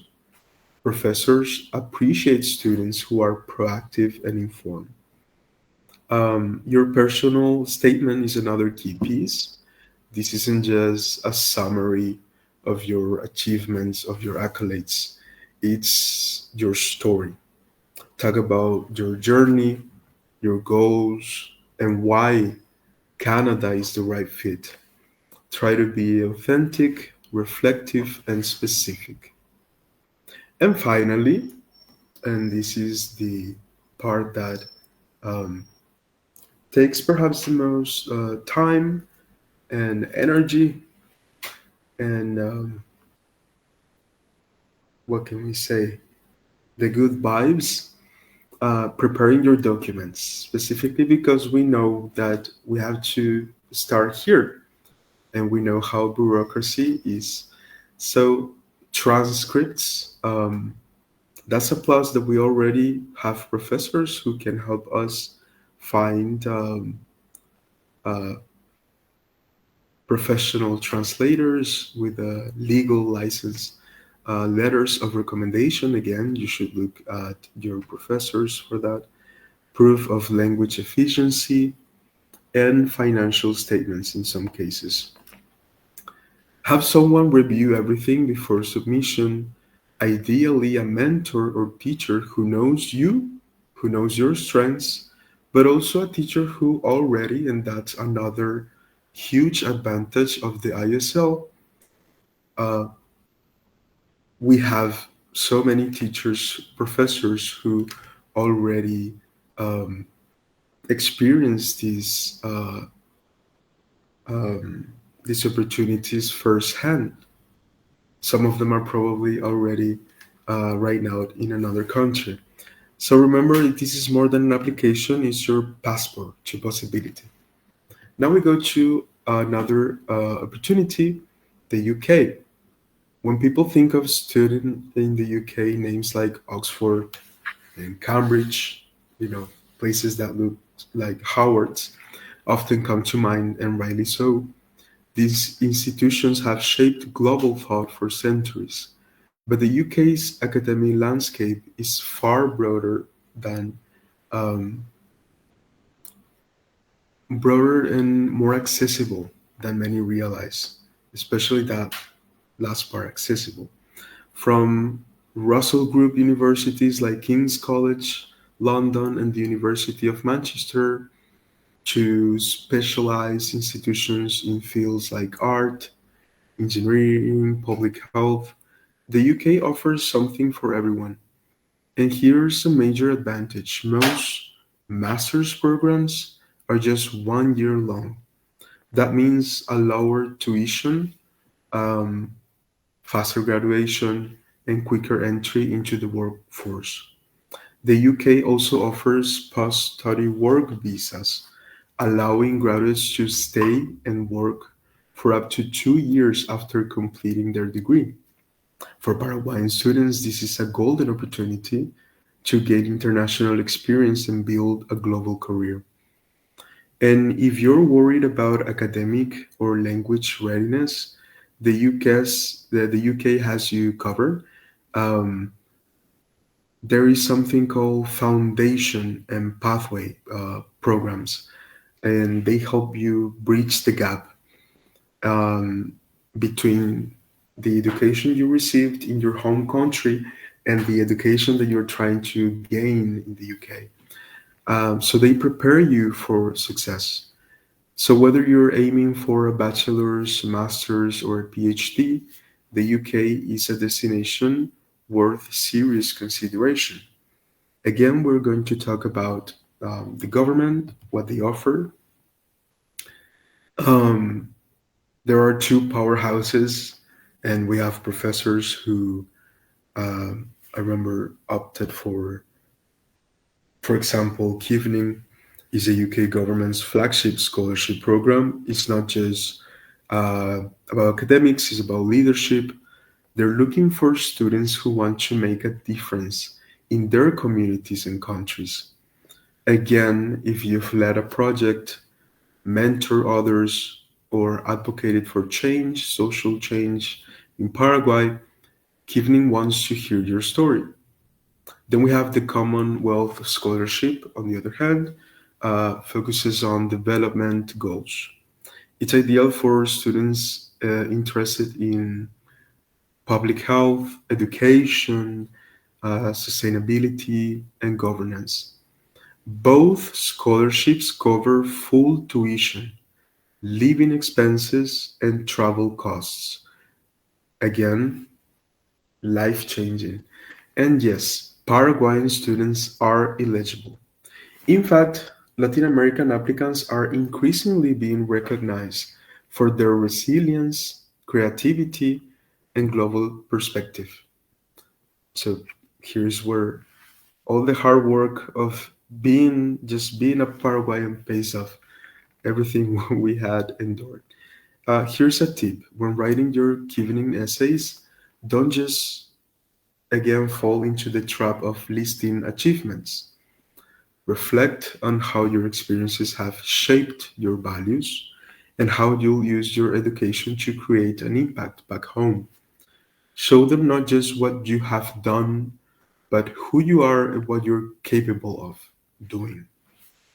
Um, let's see what else. We have the scholarships from the universities themselves. For example, take the Think Big scholarship at the University of Bristol. It's designed for students from underrepresented regions, including Latin America. It values diversity, ambition, and global citizenship. Other universities like King's College London and the University of Edinburgh offer merit-based awards, often with simpler application processes than national programs. These scholarships may not cover everything, but they can significantly reduce the tuition costs. And because they're offered directly by the universities, you often get faster decisions and more personalized support. For Paraguayan students, again, this is a chance to highlight your unique background, talk about your bilingual skills, hopefully Espanol and Guarani, and English, trilingual, your experience navigating different cultures, and your commitment to community. These qualities aren't just appreciated, they're celebrated. So we talked about the foundation and pathway programs. Um, Here in this graph, you can see um, again a definition of what they are, um, because not every student might be in a position to jump straight into a UK degree. So and that's okay. So these programs typically last 1 year, and they focus on academic preparation, language skills, and cultural orientation.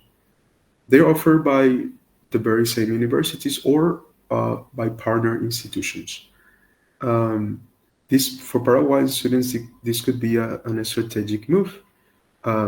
Not to underestimate yourself, but to say, okay, I have an opportunity to prepare myself, so I'm going to take it, and I'm not going to assume that I am already ready. Perhaps um, many programs like these ones also include mentorship, career guidance, and even internship opportunities. Again, for applying to the UK, we have the very same suggestions about timing. For undergraduate programs, use UCAS, the centralized application system. You can apply up to 5 universities with one application. For graduate programs, you can apply directly to each university. Again, deadlines vary from year to year, so make sure to gather all of that information from their page. And just a quick brush over the continent, Europe. Uh, let's look at Europe as a classroom of cultures, languages, and ideas. Um, and for Paraguayan students, mobility. There we have the Erasmus Mundus. This program is a gem for those who participated. It allows you to study in multiple countries. Imagine doing your first semester in Spain, your second year in Italy, and your thesis in Belgium, all while being fully funded. So Erasmus isn't just about academics again, it's about building an European and global citizen identity, collaborating also with people from different cultures. Um, Also, there's the DAAD in Germany, one of the most generous scholarships programs in the world, especially for graduate students. Um, and in France, we have the Eiffel Scholarship, but they target future leaders in science, economics, and international relations, and it's very competitive. In Asia, also rising and fast, countries like Taiwan, Japan, and South Korea are investing heavily in international education. Uh, we know about Taiwan. They offer the MOFA or MOFA and the ICDF scholarships. There's much more information in the ISL. Um, what else? I think Taiwan specifically has 50 spots for reserved for Paraguayans. Japan has the MEXT scholarship, which is one of the most prestigious in Asia. Um, it includes language training as part of the package. So these are opportunities that come with a difference, and that is the language. We're not only relying on English at this point anymore. And then South Korea offers the Global Korea Scholarship, or GKS. This program is known for its academic rigor, but also their cultural immersion. They focus on STEM. So, what's remarkable about Asia, I had a friend who studied in Taiwan, is the balance between, as she called it, tradition and modernity and innovation. You study in ancient cities, but with futuristic infrastructure. Um, and last one, not very much well known, but a great opportunity as well. We have in Oceania, Australia, and New Zealand. So let's go to the south, way south. Australia and New Zealand may seem far away, but they're closer than ever when it comes to global education. Australia offers the Australia Awards, which are designed to support students from developing countries. These scholarships cover full tuition, living costs, and travel, and but they do prioritize fields like public health, environment, science, and indigenous studies. So if you're passionate about sustainability or social equity, Australia is a leader on that field.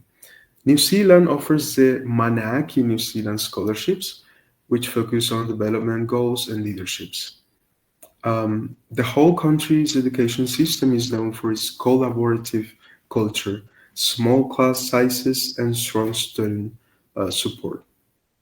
And here's something important: both countries offer generous post study work visas. That means that you can stay, work, and build experience after your graduation. Um, so, yes, Oceania is geographically isolated, but it's globally connected. Universities have partnerships across Asia, Europe, and the Americas. So, just to recap, best practices for application, tailor every application, uh, gather all the information about deadlines, the values of the institutions, of the culture that you're applying to, be a part of for a limited period of time, highlight your Paraguayan identity, talk about your experience as a Paraguayan student, and prepare for practicalities, the logistics of everything. Um, and a golden rule, always have someone review your materials, a professor, a mentor, a friend who already traveled and studied abroad.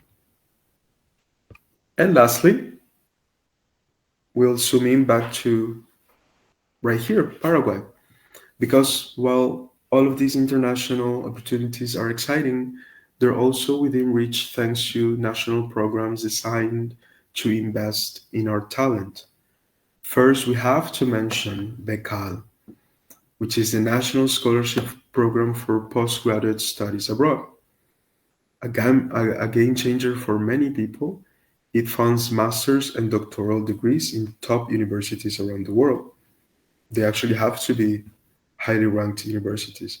But it's not just about academic excellence, it's about national development.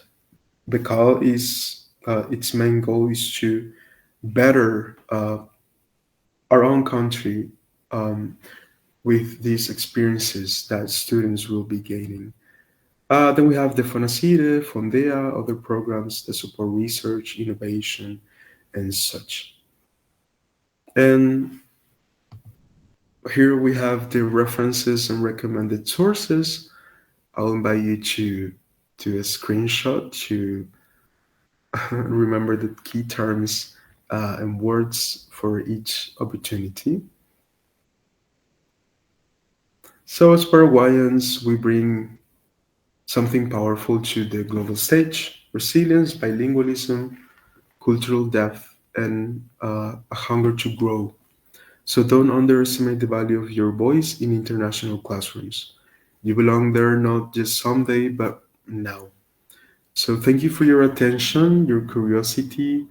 I hope today's presentation has sparked ideas um, and started the journey for someone. So, if you have questions or um, that's going to be it for me. Yes, Isaac. Or Dr. Valentina Canese has questions for you. Well, okay. Hello. Well, I'd just like to congratulate all of our presenters for this afternoon.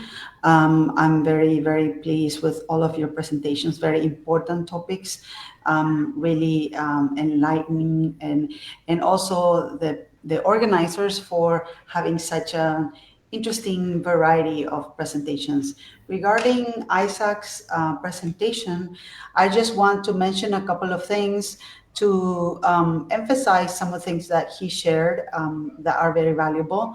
The university, the National University of Asunción, also has an international relations office that you are all welcome to visit to learn about more opportunities for student exchanges, not only in English-speaking countries, but also around the region and around the world. Mexico, Brazil, Argentina, there's different other opportunities. Colombia, and also he mentioned Becal, and I think you should be really wise to look into um, the different agreements that Becal has with different institutions and countries. So, for example, he mentioned Caldo in Canada has an agreement with Becal. Sometimes they have special agreements for special spots for the Becal scholarship. So those similar to the mobility programs also. Becal has like semester mobility programs that are not just the graduate programs. Isaac, you brought a wonderful topic.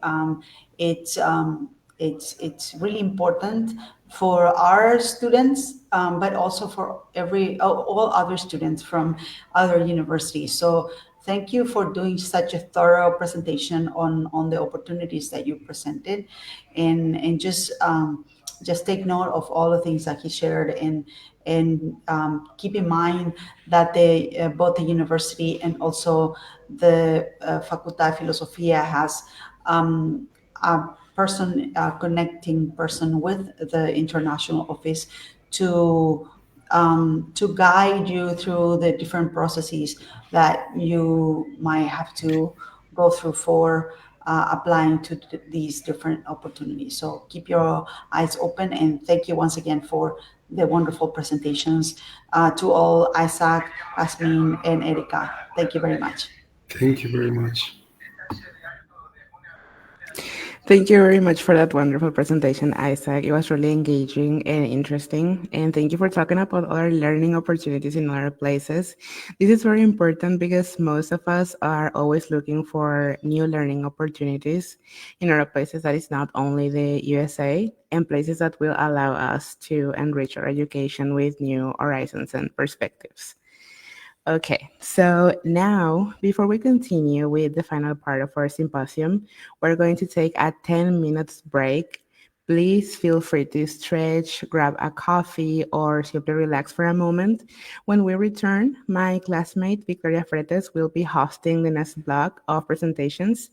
I want to sincerely thank all of you for joining me during this first part of the symposium. It was truly a pleasure to share with you, and I really enjoy being here with you and all of the topics that you had been talking about. See you all soon after the break, and please give later a warm welcome to Victoria when we come back. Thank you.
the previous presenters that we've had amazing presentations so far.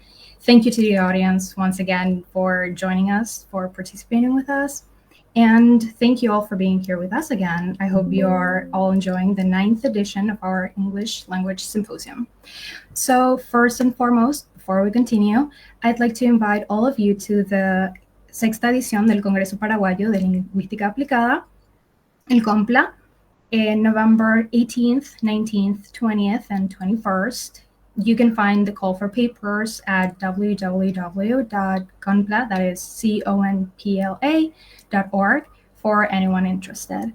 And we would also love to have you in our postgraduate courses. As Janina mentioned before, we have some spots available for specializations in university teaching, strategic educational planning, teaching foreign languages, as well as master's programs in Hispanic American literature, history, and teaching English as a foreign language.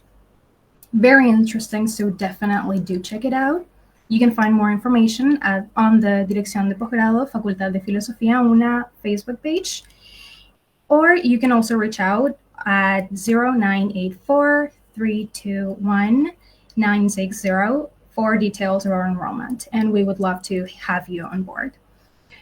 So now, without further ado, we move on to our next speaker, Monica Villalba, who will be presenting learning a second language with disabilities like dyslexia or dysgraphia. So whenever you're ready, Monica.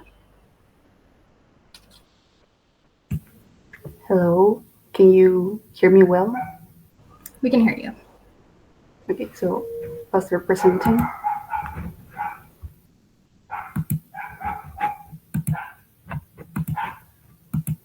Just a second.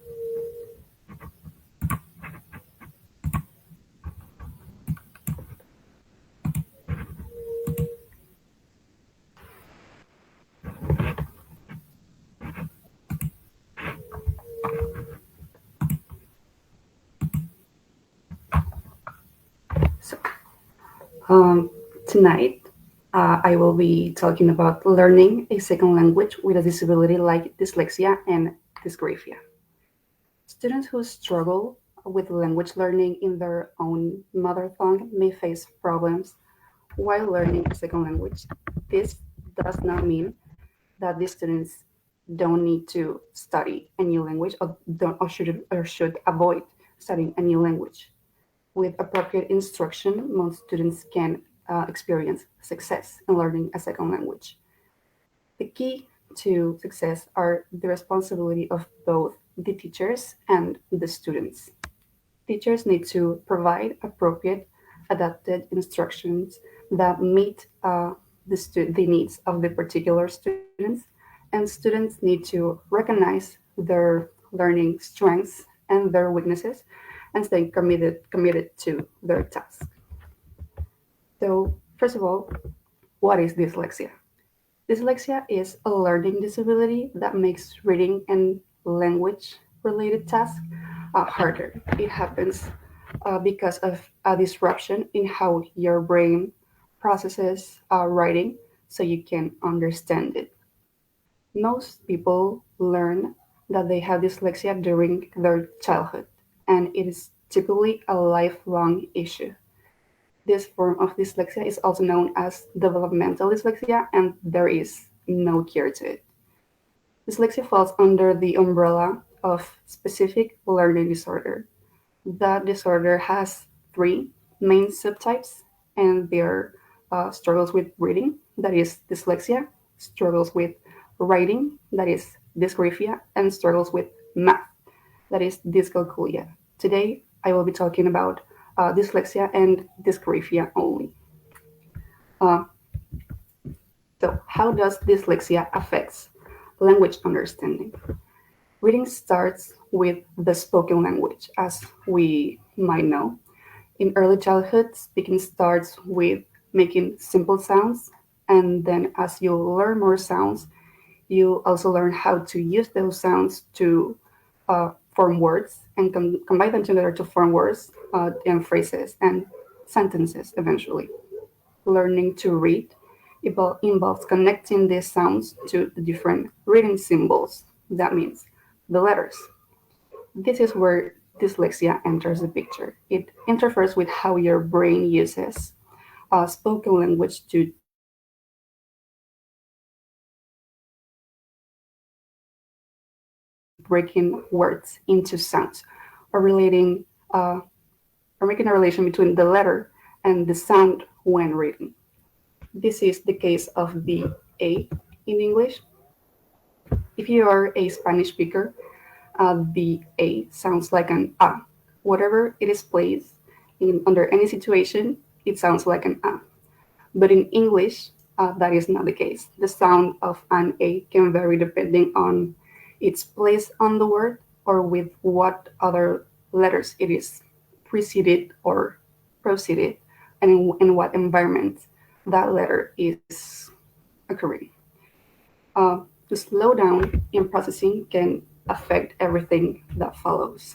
That includes uh, a slow reading because you have trouble processing and understanding words, difficulties with writing and spelling, problems with how you store words in your memory, trouble forming sentences to transmit more complex ideas.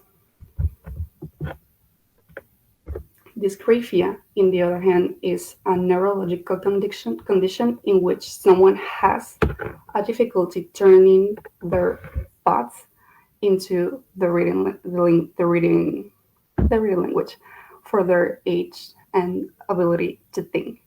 Despite the exposure to adequate instruction and education, dysgraphia can present with many different symptoms at very different ages.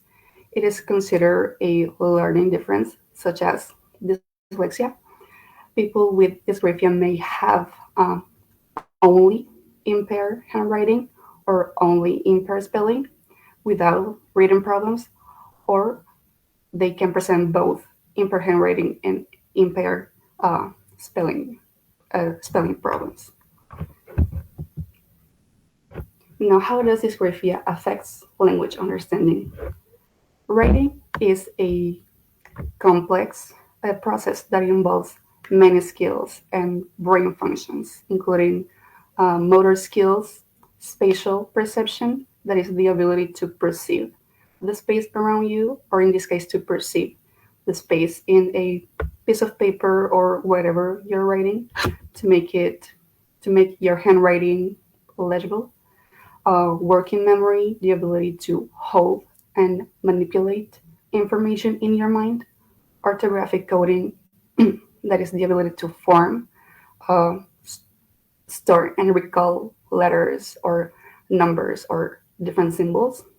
Language processing, conceptualization, and organization.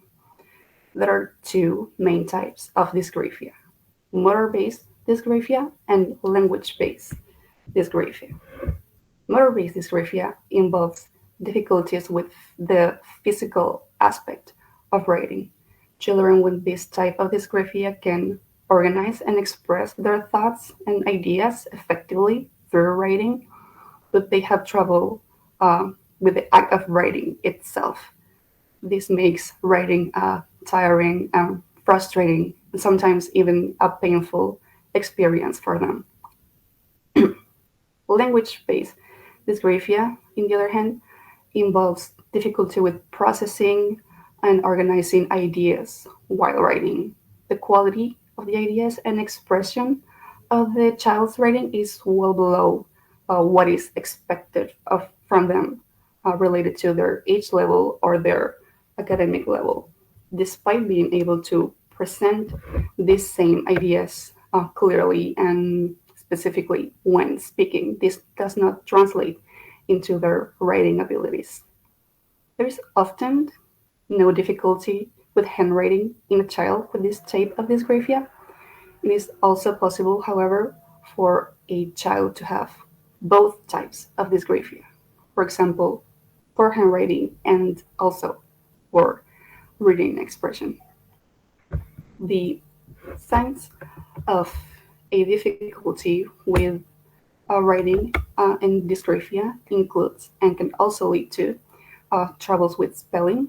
For example, adding or removing or replacing vowels, consonants, or any letter from words, trouble with expressing a written expression, for example, making a large number of grammatical mistakes or punctuation mistakes, uh, difficulty structuring paragraphs or organizing ideas, difficulties with the written expression. As I mentioned before, it is unclear or else does not clearly communicate what they want to say. Because of this, dysgraphia is somewhat of a catch-all term to diagnose issues with writing, and because of this reason, it is very difficult to diagnose dysgraphia. Dysgraphia because there are so many other related struggles that are also put under the umbrella of dysgraphia. It generally appears when children are first learning how to write. This is called developmental dysgraphia, and people can also develop dysgraphia suddenly after some type of head trauma or brain damage, and this is called acquired dysgraphia. Dysgraphia is considered part of the specific learning disorder group. More specifically, it is part of specific learning disorder in the written expression. It is important to notice that dyslexia and dysgraphia are not the same. They are two distinct neurological conditions, although they are easy to confuse with each other because they share a lot of symptoms and they often occur together. But we have to differentiate them because dyslexia is a learning difference that makes it harder for people to learn how to read. If you have dyslexia, you may read more slowly or have trouble recognizing words. And often people with dyslexia read at a lower level than what is expected of them. People with dyslexia also may struggle to break words into sounds or relate letters to sounds when reading. Dysgraphia, in contrast, involves difficulty with the act of writing, difficulties that can range from issues with the physical act of writing or issues with organizing and expressing thoughts in the written form, as I mentioned before. Having a disability like dyslexia and dysgraphia, learning a second language is and can be quite a challenge, but it is not impossible. First of all, the difficulty with second language acquisition does not necessarily mean dyslexia or dysgraphia or any other type of learning disability, because just as there are some students that have a particular strength in math or science or any other discipline, some students have a particular strength with learning languages. And the lack of this strength in some students does not mean learning disability. Students who have a significant difficulty in one or more of the four language systems in their mother tongue. These four language systems are writing, reading, listening, and speaking, may experience problem with the acquisition of a second language. The extent of this difficulty in the foreign language um, classroom is likely to depend on the nature or severity of their oral and written native language problems. Students who have difficulties in most or all of these language systems are likely to experience the most problems learning a foreign language. Language problems can range on a continuum from no difficulties to nil difficulties, or to moderate difficulties and to severe difficulties. Research findings suggest that there is not a specific disability for learning languages. Rather, the difficulties are an extension of a continuum from very good to very poor language learners. Now, what can a teacher do? What are the accommodations that a teacher might want to apply in their classroom to meet the needs of the students? While students with difficulties in foreign language can benefit from multisensory structure, explicit language instructions. This can be teach the language using multiple output input strategies, for example, visual or auditory or tactile. Use several learning channels simultaneously. These are listening, speaking, reading, writing, and different mnemonic devices for memory. Research findings suggest that hearing, seeing, and saying a word or concept simultaneously enhances the memory.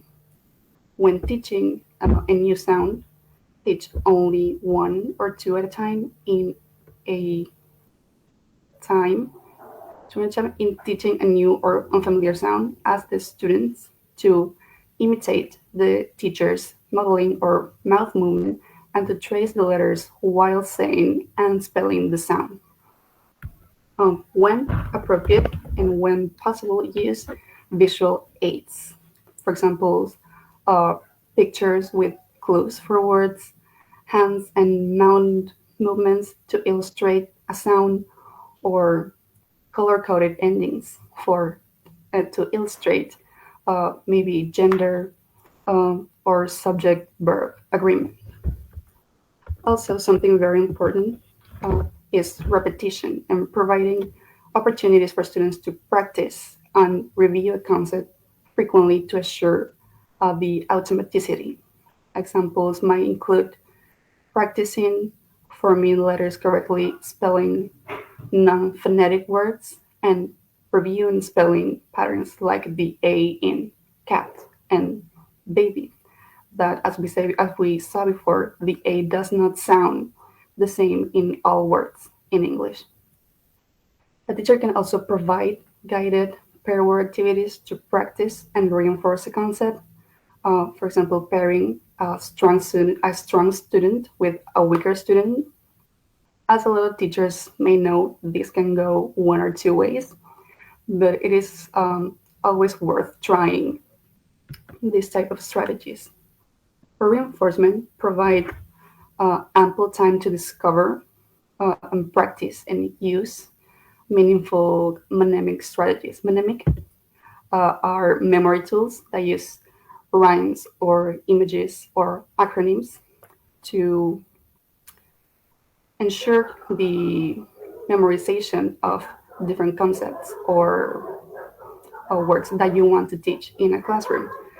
Such devices can include songs with specific grammatical sentence structures or reinforce concepts by using acronyms. For example, USA for United States. Also, different drawings or gestures can be included into the mnemonic tool category.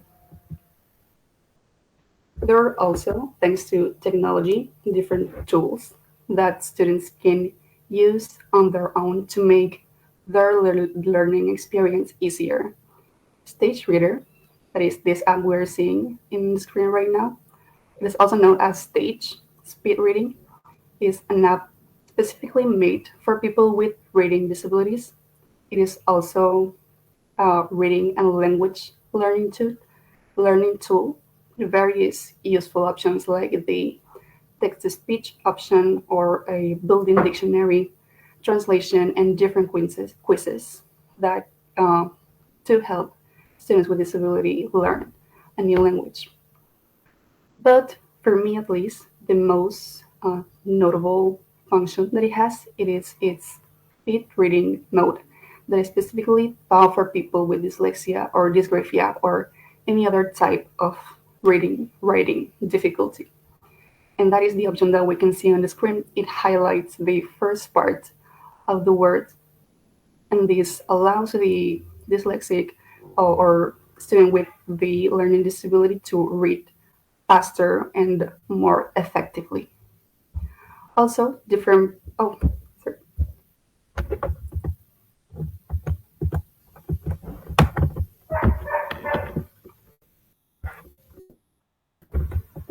Excuse me, a second.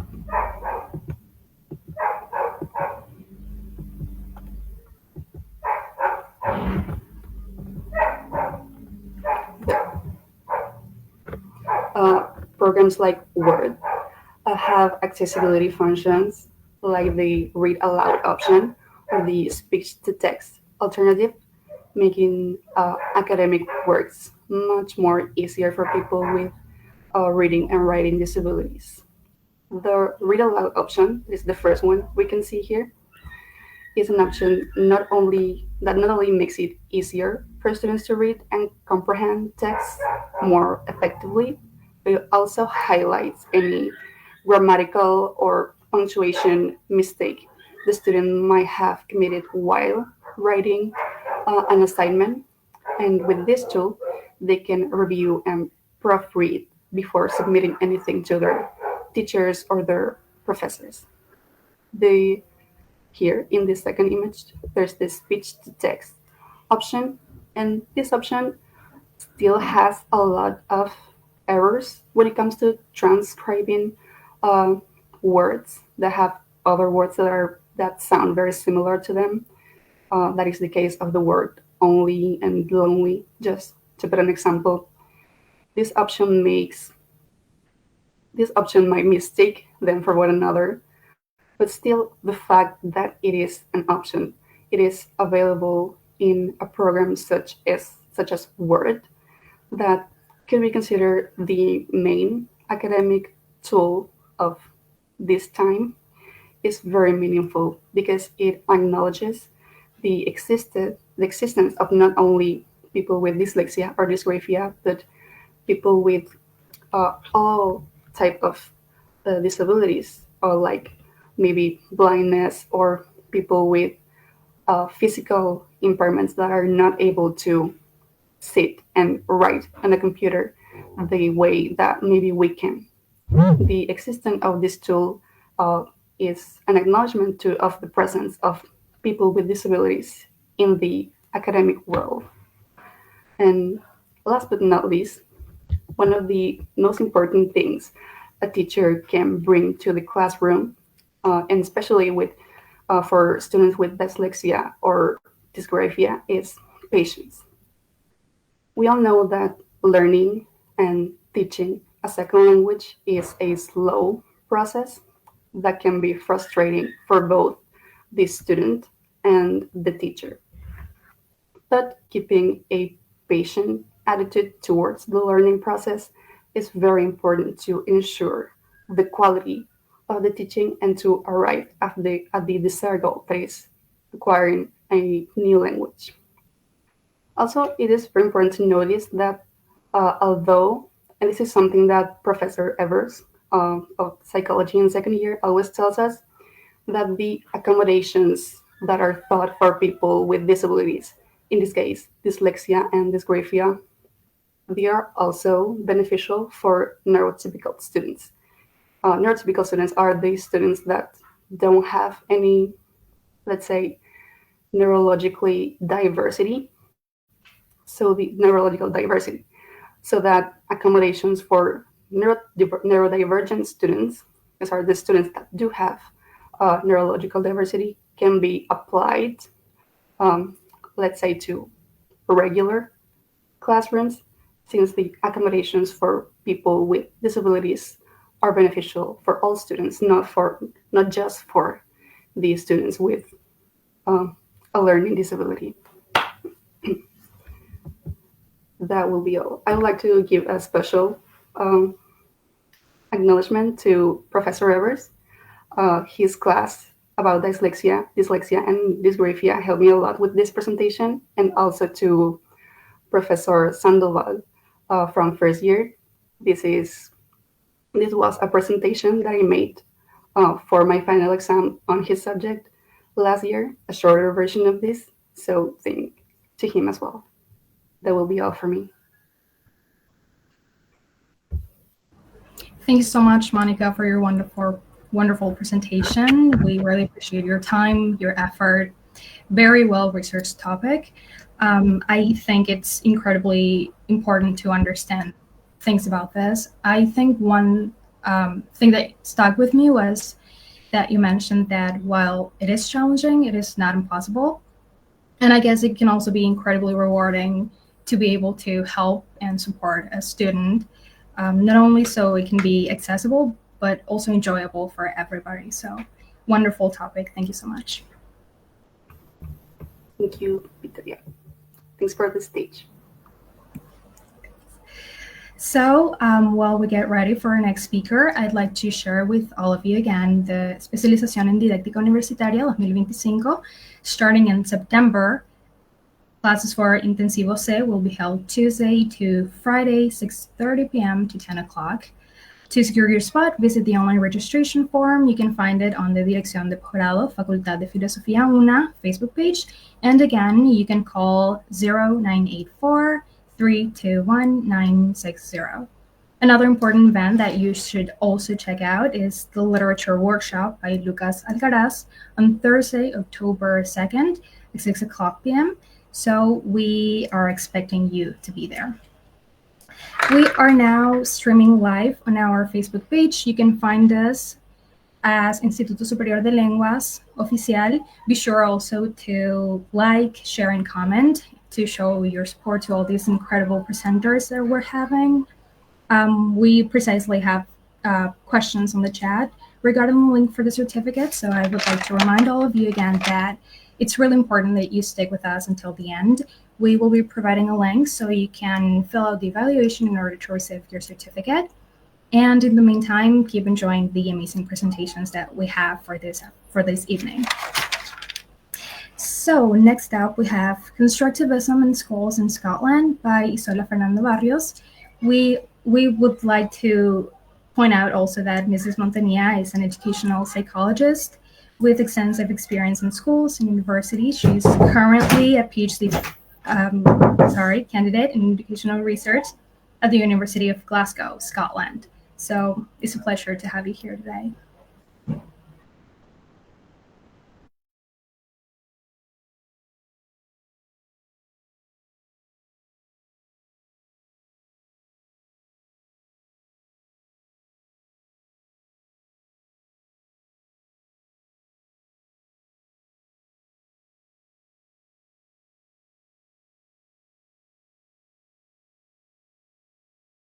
Thank you so much. So whenever you're ready, Professor, we are more than happy to have you here today.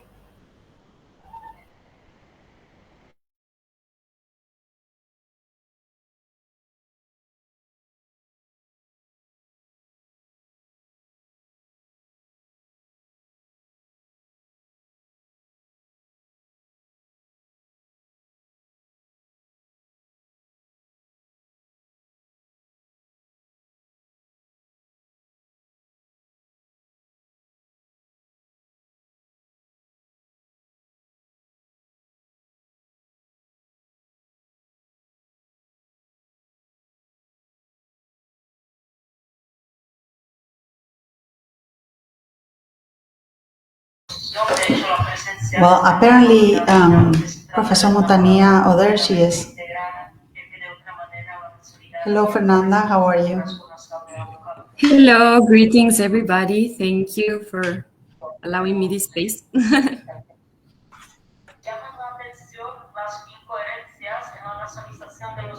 Victoria already presented you and your presentation, so we are waiting for you to just share with us your presentation.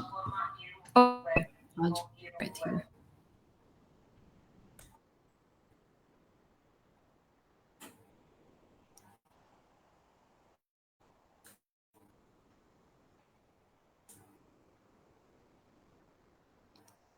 Okay, should I wait or should I start?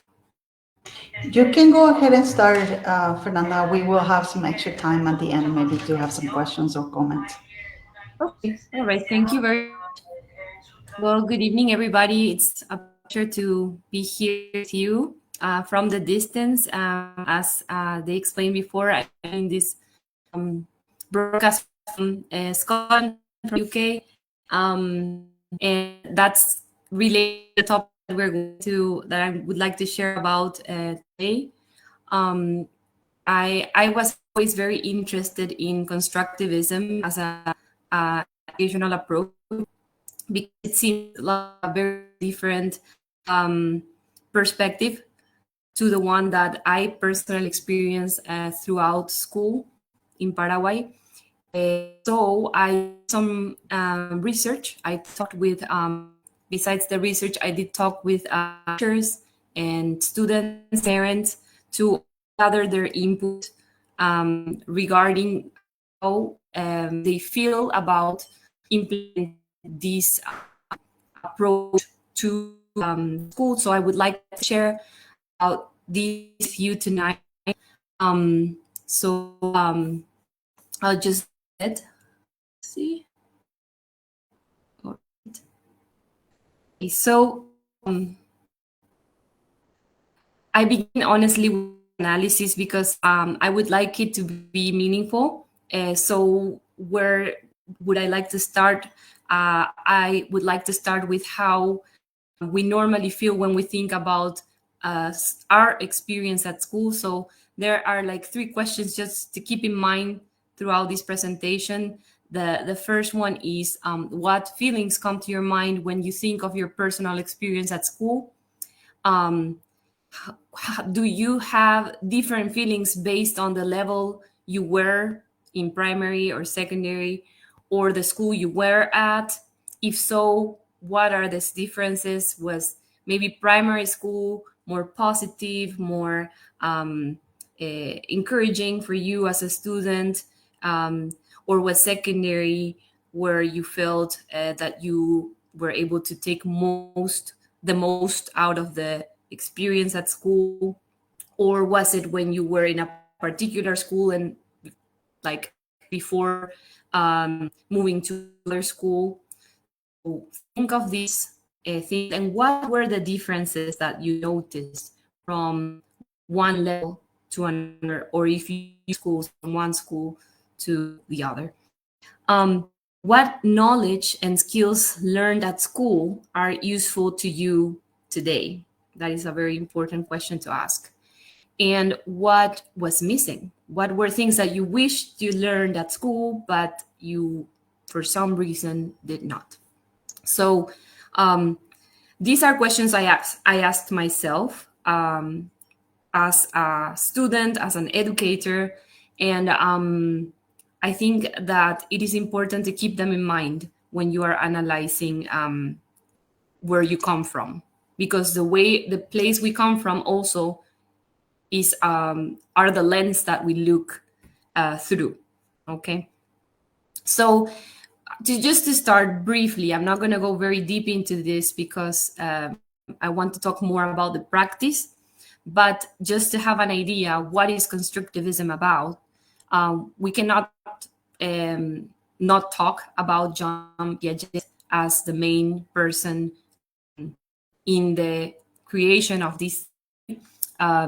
And he defined constructivism as a theory of knowledge and learning that emphasizes how learners actively construct their own understanding of the world rather than passively absorbing information. And if you think, again, think of your experience at school, was this what you experienced? Was it you constructing your own understanding of the world, or more you passively absorbing information from the expert, right? The core idea of constructivism is that knowledge is constructed through the interaction between the learner and their environment. So there is not just depositing information on the student's mind, but he is the one that builds it, and he does it actively by interacting with the surroundings. And he talks about two very important processes, assimilation and accommodation.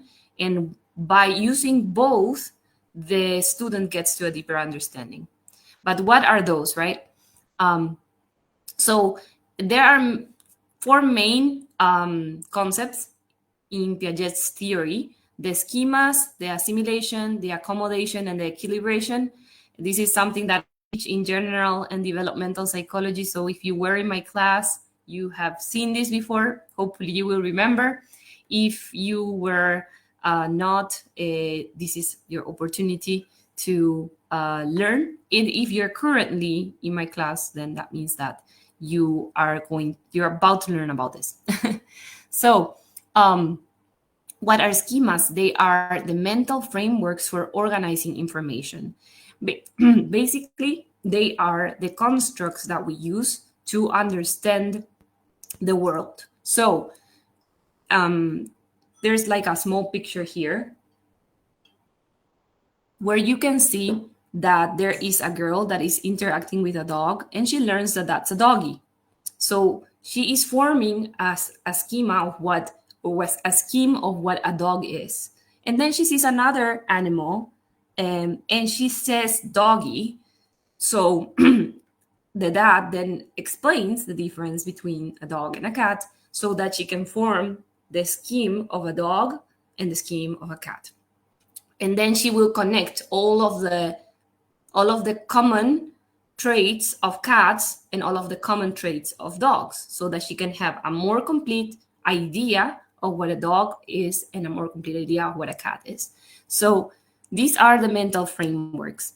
Assimilation is the process where we are integrating new information to existing schemas. So maybe when she looks at a dog, she will be understanding that dogs actually bark and cats, I don't know, meow.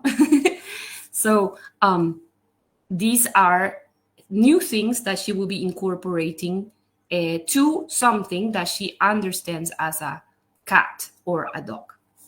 But accommodation is when they need to modify their schemas to respond to new information. So maybe there are animals that are very, very similar to cats, but they are actually not. They are felines. So then she has to accommodate her concept of a feline and understand that it's different. A cat is different from a tiger. And that's when she has to create or modify her schemas, even maybe even like saying like even if the cat is a feline, it's not as ferocious as a tiger. So that is the process of accommodation. If she had that idea that all felines were the same, then maybe she needs to modify that. And equilibration is this balance between those two processes, which allow the development, the cognitive development of the individual. So very, very theoretical. But I'm going to move ahead and talk a little bit about Vygotsky, who, unlike Piaget, focused more on the social learning, the importance of the other person in my learning experience. And he developed this idea of social constructivism, highlighting that when the people interact with either adults or others more skilled peers, the famous assignment where you have to work with a partner, through language, they can actually develop their learning even further. And that's where he created this a concept of, or this idea that you can see in the graph of the zone of proximal development. Okay, what happens is that in the middle circle we have the things that the students can do on their own, but next to that there is a higher level that they might reach, which is the zone of proximal development, which are those things that they can do with help of a classmate, of a teacher, or somebody else. And on the outer circle, we have the things that they cannot do. So basically, what Vygotsky encouraged is for this zone of proximal development to be considered in the process of learning so that the learning can expand further. Okay. And then I normally don't talk about this person a lot, but it's a very important person here in Scotland. When I interviewed a teacher, a local teacher from Scotland, he told me that he is one of the main authors that they learn about in when they are preparing themselves to become teachers for both primary and secondary level. And he was influenced by Vygotsky and believed that the learning is active and social. Um, he thought that learners build new ideas by connecting them to what they already know. So this is like a new and very, very key concept here, to make this connection with what I already know. All right. This is a very important thing for Brunner. And teachers play an important role in guiding these discussions to find, to help the students find their own values, their own previous learning, what they have already in them. They don't come empty to our classrooms. They come with something already that can actually even support the class's knowledge of something. So instead of just giving facts, the teachers help the students understand information in a way that makes sense to them. So right now we are at a time where information is just everywhere, but what does it mean to us? What does it mean to your student? Does it make sense to them? So Brunner also introduced the idea of a spiral curriculum, which is something that they use a lot in Scotland, where the key ideas are revisited over and over throughout time, and they are explored deeply as the learner grows. So as you can see in the graph, there's like a new content that they are just starting now, and then they go through a revision process. Maybe in the middle of the year, they go back to the initial concept, and then by the end of the year, they go back again through it until they really master something that they are learning about, which is something that not all schools do. Like traditional systems, unfortunately, our teachers are pressured so much with finishing the whole program, and they have to go through all of these contents. And when they are done with Unit 1, they have to go through Unit 2. And when they are in Unit 3, they have forgotten all about Unit 1. So that is the limitation of that approach. If you don't go through what you went through in the beginning, if you just leave it there, it's gonna eventually become something that is forgotten. And that's what Brunner warned us about, that if we really want the understanding to be holistic, we really need to go through all the concepts, and especially certain concepts, throughout the learning. So that's enough about theory, okay? But we have a good background now. I would like to go to something more specific to our topic, which is the educational system in Scotland, just for you to understand how it works here.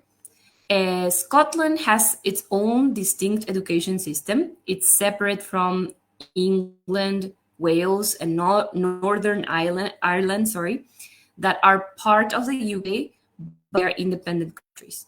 So certain things, and a lot of things they depend on each other. But for education, England has its own educational system, and it's known because it's comprehensive, inclusive, and offering a broad curriculum, and it's broken down by stages as well.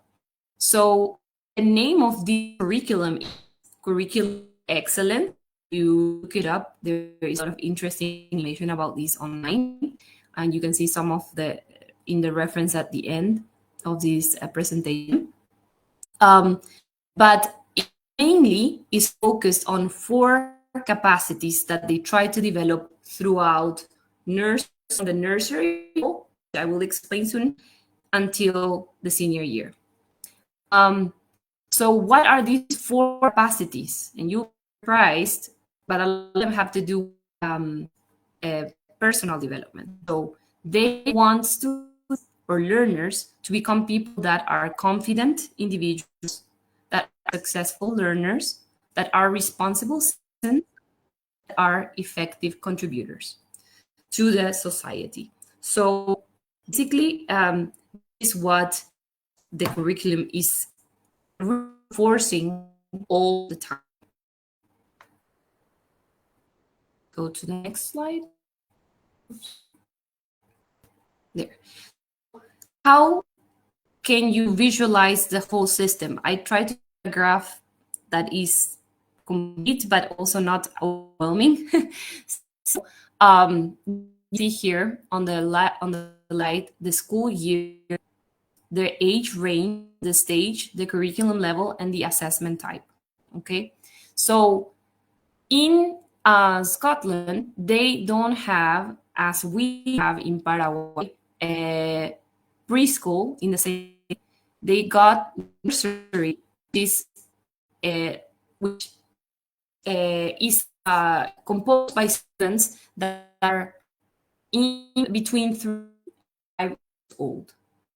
This is like the equivalent to up to preschool. Okay, sorry. This would be equivalent to jardín. Sorry, in the Paraguayan system, it would be the pre-1 to preschool.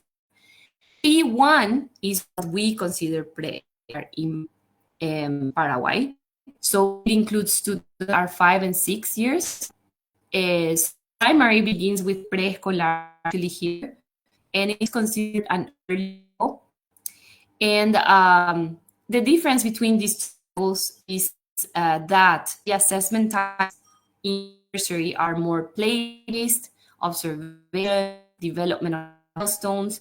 And what I have personally seen, because I am also a mom, and I also will show you what my children have done for you to see some practical things. It's most about social skills. They teach the students about how they need to relate to each other, what is respectful, they teach them a lot about cultural differences. They are more like focused on that. But in primary, that's where they start the early literacy numeric tasks, and they are not graded. They are the assessment students is based on the teacher's judgment, and I will show you a little more about that after. So that's P1 would be equivalent to preescolar. P2 will be equivalent to first grade. P3 will be second grade. So as you can see, P7 then would be equivalent to sixth grade. All right. That's the end of primary, sixth grade. All right. And most of the assessments are classroom-based assessments and teacher judgment up to P6. That would be fifth grade. And in P7, in the last year of primary, is when they prepare for a transition to secondary. So they are introduced to how they're going to be assessed then. S1 would be the equivalent to seventh grade. So then you can tell the rest. Seventh, eighth, ninth, primero de la media, segundo de la media, tercero de la media. So, and here you can see the age ranges. In these stages, they also have the teacher judgment, especially from S1 to S3, but they also have more formative classroom assessments. And from what would be primero de la media, S4, is where they have their national qualifications. Okay, so they are more formally assessed in a standardized way. And then they have the hires, formal exams and coursework, and advanced hires. That would be the last year. So I'm going to show you a little bit of what they do in the early stages so that you can see constructivism in action. This is my son, actually. That's why you can see his face. I give permission for you to see this. And this is his experience in a nursery. It's a public school, and it is there were students from the age of 3 to 5, and sometimes from 2 years old. They would be the equivalent to maternal, jardín in the Paraguayan system, or nursery and pre-kindergarten in the American system. And their focus is on play-based learning. They play, but they learn as they play. And they have my experience when we just got here was amazing. I can still remember the first day that he went. He did not stay for the full day. He just stayed for a couple of hours, and they asked me to be there as a mom. So that was like my star opportunity to see from firsthand what they did in that classroom. And what I saw was amazing. It was a classroom, but it did not at all look like a classroom. It looked like a very nice and fun place to be at.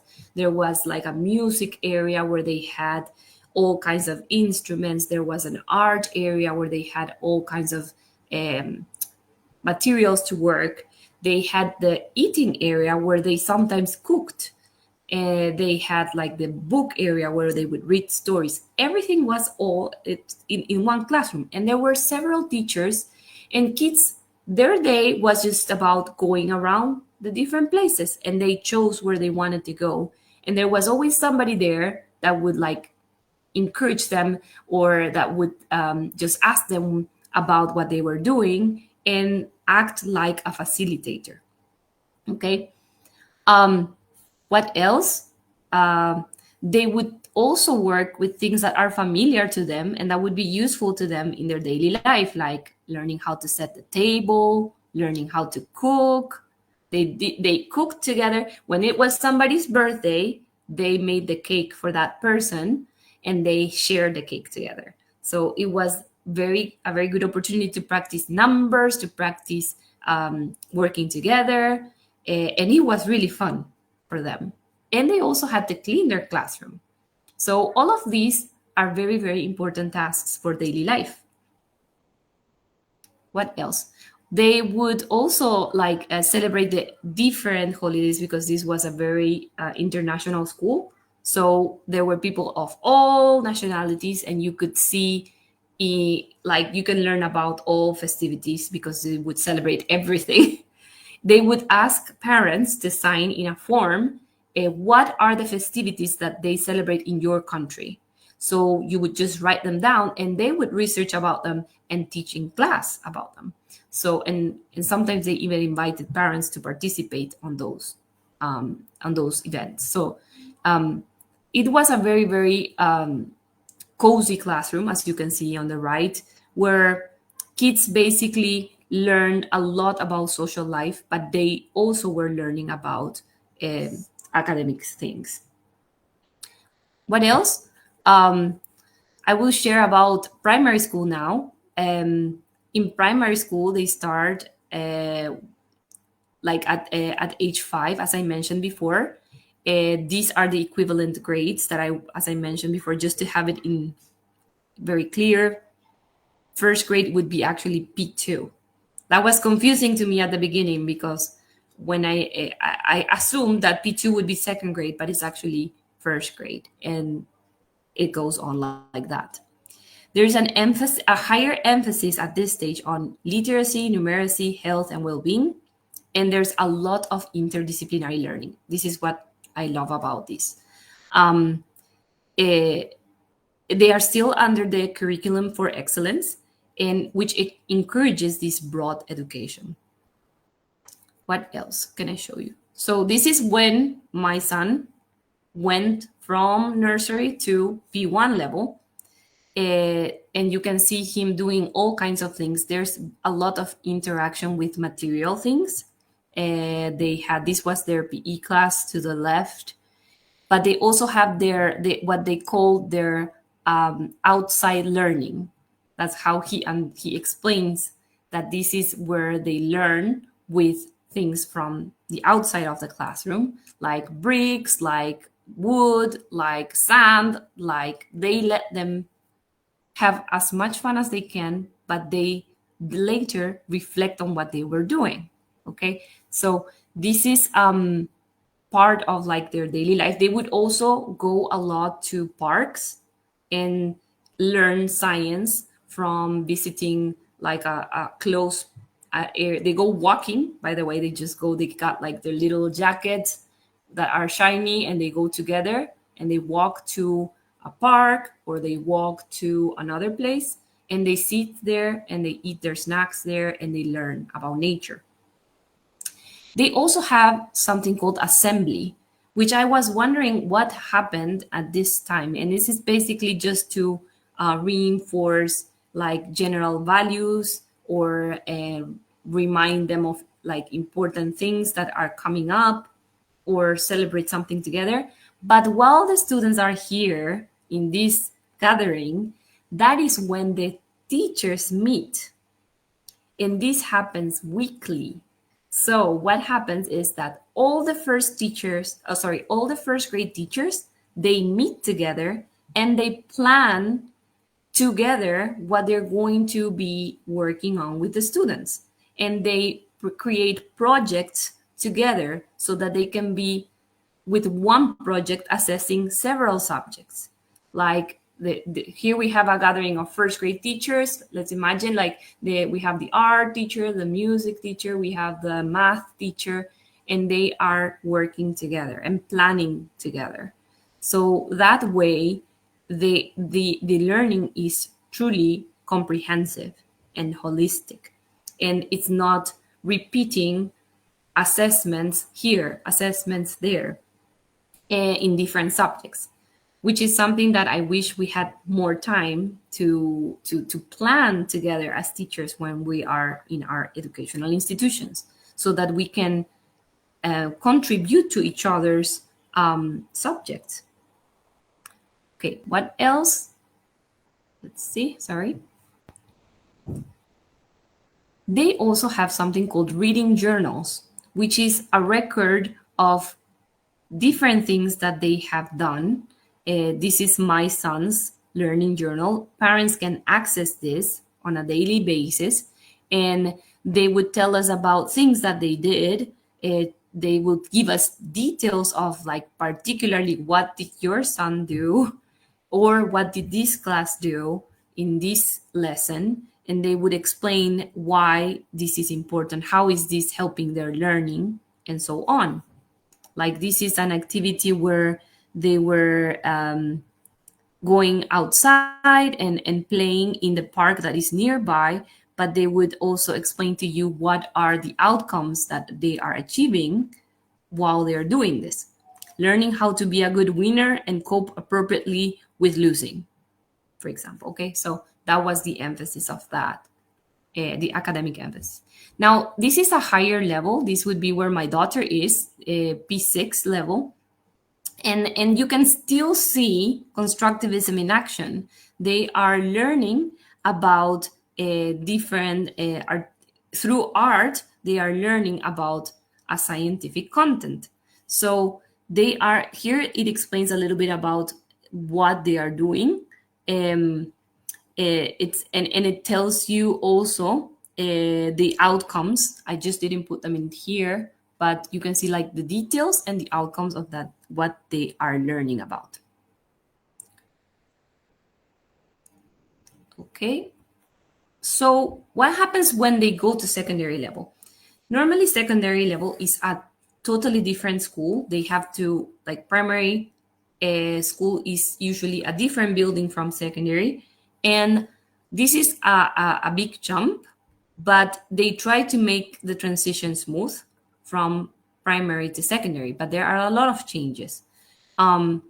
So this is ages from 12 to 18, but from S1 to S3, it's like a middle system, like middle school, kind of, where they still have the curriculum for excellence framework, but they also need to have 8 curricular areas covered. Okay, and the assessment is mostly formative, and they focus on the skills development. And in the second part, S4 to S6, they typically are more focused on national qualifications, and they have different levels. Like, I can be a student in S5, but I am actually, when they assess me, they might find that I am in a higher level than my grade level in a subject. So they encourage me to keep, and they provide material for me to keep developing beyond my actual grade level, for example. So you have different levels. You have National 3, National 4, National 5 is the aim, but not everybody gets there. That's the thing. Hires usually are age 16 to 17, and this is a key level to enter university. And advanced hires are like more specialized on specific learning related to what they want to do after school, either university or college or working. Um, in Scotland, school is only compulsory until they are 16. So that normally means that students they can leave when they get to S4 if they are 16, and they can start college or they can start working. But if they want to go to university, then it's recommendable for them to finish until to S5. And what else? The students from S1 to S3, they study a wide range of subjects. They are like this is the moment where they are exposed to almost everything. Every school is different in what they provide with their subjects, but they try to be as broad as possible. So they are exposed to English, math, sciences, languages, arts, and more. But when they get to S4, they need to choose. That's when they need to actually choose what subjects they are interested in. And that is, the school brings like guidance counselors, and you need to, the students need to really know what they are wanting for their life at this stage, which is a challenge sometimes. But they are limiting their formation to their specific interests. So this is a chart where you can see the 8 curricular areas in schools in Scotland. We have the languages areas, mathematics, sciences, social studies, technologies, expressive arts, health and well-being, and religious and moral education. And they can choose which language they want to study, which area of mathematics, which science, and so on, from the even the S3, half of the S3 level. In some schools, I think it's S3, and in some schools, they just start at S4. But in between those years is when they need to decide where they are going to with their learning. Now, sorry. This is also something I found interesting. This is like the schedule, like a sample schedule of a secondary student. And you can see they go in at 9, they go out at 3. They have their subjects, for example, if they are in S5 or S6, but they also have free periods and study periods. So usually students have 5 to 7 subjects, but they also have free and study periods for homework and revisions. PE and well-being are also considered in the weekly schedule normally. So this is also one thing that is very, very interesting about the Scottish system. In primary, they rarely have homework. They normally do everything in school. If they have homework, it's like a game. They take like activities like you have to play and practice your math. You have to do this fun activity at home, but that is even that is rare. And when they get to secondary, they start having a little bit of homework, but it's mainly if they don't finish in school. As you can see in these comments, this is just some input from students in secondary level in a school in Edinburgh, Scotland.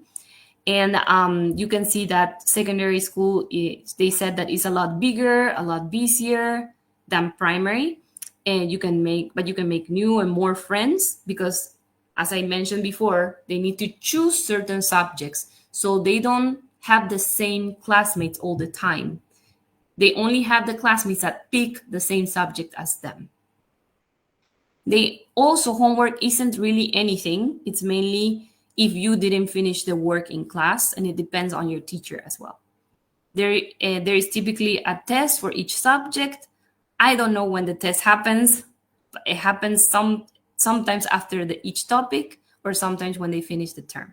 So it's something that happens, but it's not something very stressing for them. Um, I asked also what's a subject they liked, and they mentioned English is fun, also home economics because you're able to cook every so often, which is very fun and enjoyable. The classes I most enjoy are science because I love doing experiments and I have friends in this class. Secondary school is a lot busier and classes are different because you have multiple teachers. So these are students comparing their primary experience with the secondary experience. And as you can see, most of them are like, when I talked about this topic with them, they were not very stressed about their work at school. But later on, when they get to the higher levels, it's when they emphasize um, exams more. So, how can we see constructivism in action then in schools in Scotland? Well, basically, we can see across all of the classes that they are trying to develop successful learners that are curious, confident, equipped with knowledge and skills to help to keep the learning throughout life, not just for the exam. Confident individuals with a strong sense of self-worth and what they can that have the capacity to communicate what they're thinking. Responsible citizens, they really emphasize this. This is what I see the most. Understanding their role in society, respecting others, and acting ethically. They emphasize sustainability a lot here. They talk about the environment all the time. They do projects in favor of the environment. They raise funds to do projects that help the environment. They even had like one day where everybody had to walk to school instead of using a car, just to remind ourselves to not contaminate the air with car emissions. So that's a very important topic here. And also effective contributors, that they are able to work well with others and to solve problems and to contribute to the community and the economy. So you can see all of these in this curriculum. And principles that are very important, that are very related to constructivism, is that they want learning to go in breadth and depth. So they want them to know broad content, but also go deeply into some of them. Interdisciplinary learning is where, as I mentioned before, they work together. Teachers are planning their lessons together, and they are helping each other and making projects that involve a lot of subjects. Personalization and choice, they really are focused in making sure that they are filling the needs of each individual student and not pushing them too much, which is sometimes criticized, but also respecting, like integrating everybody. And they are very inclusive of all the kids with, if there are kids with learning disabilities, they will be in the same classroom, they will get extra support, but they will be there. And the monitoring of these students is very, very individual, very particular. The assessment for learning, they try to assess learning, not just outcomes. There's active learning and engagement. They prepare them for life and work. They build on prior knowledge, like Brunner mentioned before, that I mentioned before, and they are learner-centered. Okay, so those are some aspects where they both the theory and the practice in implementing the curriculum overlap. And some teaching methods, and I could go for ages with this, but I have limited time. But these are some. This is the typical way a classroom looks like in Scottish schools, in primary, particularly in this case. They do a lot of project-based learning. They use the inquiry-based learning, collaborative group work all the time, experiential learning. They have real-world context, reflective learning, and spiral learning. So these are some of the teaching methods that they implement in schools in Scotland. Now, when I talk with some parents and teachers, they also have their constructive criticism about the Scottish system, and they said that this is a great system. It's amazing, but you cannot purely use it. You also need to use other perspectives. Like even they don't like behaviorism a lot here, but a lot of teachers recognize we actually need this. Otherwise, we cannot have like students lose this fundament and this structure that they need for their learning. So in constructivism, there's a tendency towards idealism in the educational approach. So there is a need for balance between constructivism and other approaches. There's also a lack of practicality for teachers to properly assess the process work as expected, because if you are always just assessing how they construct their knowledge, how can you actually do proper monitoring if they are actually reaching the standards? It's a challenge. And if you're grading a project, it's more time consuming than just checking a test where it's like true, false, and you got the result. So it is a lot of work for teachers to actually implement this model purely. Also, parents particularly were not very happy because in some cases they were too overly cautious with the limitations that they perceive the students have. So if these students only able to read this amount of words, I cannot push them farther. So while well-intended, this can prevent learners from being challenged to overcome obstacles, leading to performance below their potential and expected standards. So they can actually perform, maybe they could have done more if they were pushed a little further. So this is one thing that they are considering, that maybe they are putting a cap on their learning with this. And gaps in the development of examination skills are found, especially when they go to S4, because before they didn't have a lot of exams. So now that they're going to S4, they're going to be using the national exams and international exams to assess where they are at, to go to university if they want to, or to see what their skills are. So as they haven't been experiencing that before a lot, they don't always develop the learning skills to prepare for an exam. So a lot of them are very weak on making summaries or studying, finding out what their learning style is and how they can prepare for this exam and so on, because they are always used to projects and being assessed with process. And one last thing that they found is that there is a significant impact of the choices that they make in S2 when they're going to S3, which can shape their future in their educational pathways at a very early stage. So they are 13, 14 years old, still knowing who they are, and they need to choose, I want to follow this, and this subject because I want to be a doctor or because I want to be an engineer. But what happens is that if they change their mind by the previous to the last year or the last year, they had not taken the subjects that they needed to get into the university that what the university requires for that career. Maybe I first thought I wanted to be an actress, so I take drama, I take this, I take just the easy subjects regarding math and so on. But then I realized I actually wanted to be a designer, so I actually needed to take this kind of math and this thing, and I didn't. So there are ways that they can complement, but it will take more time. So these are some criticisms of the theory.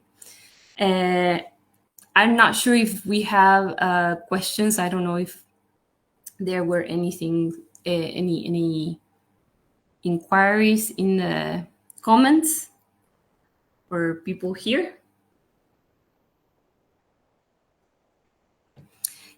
So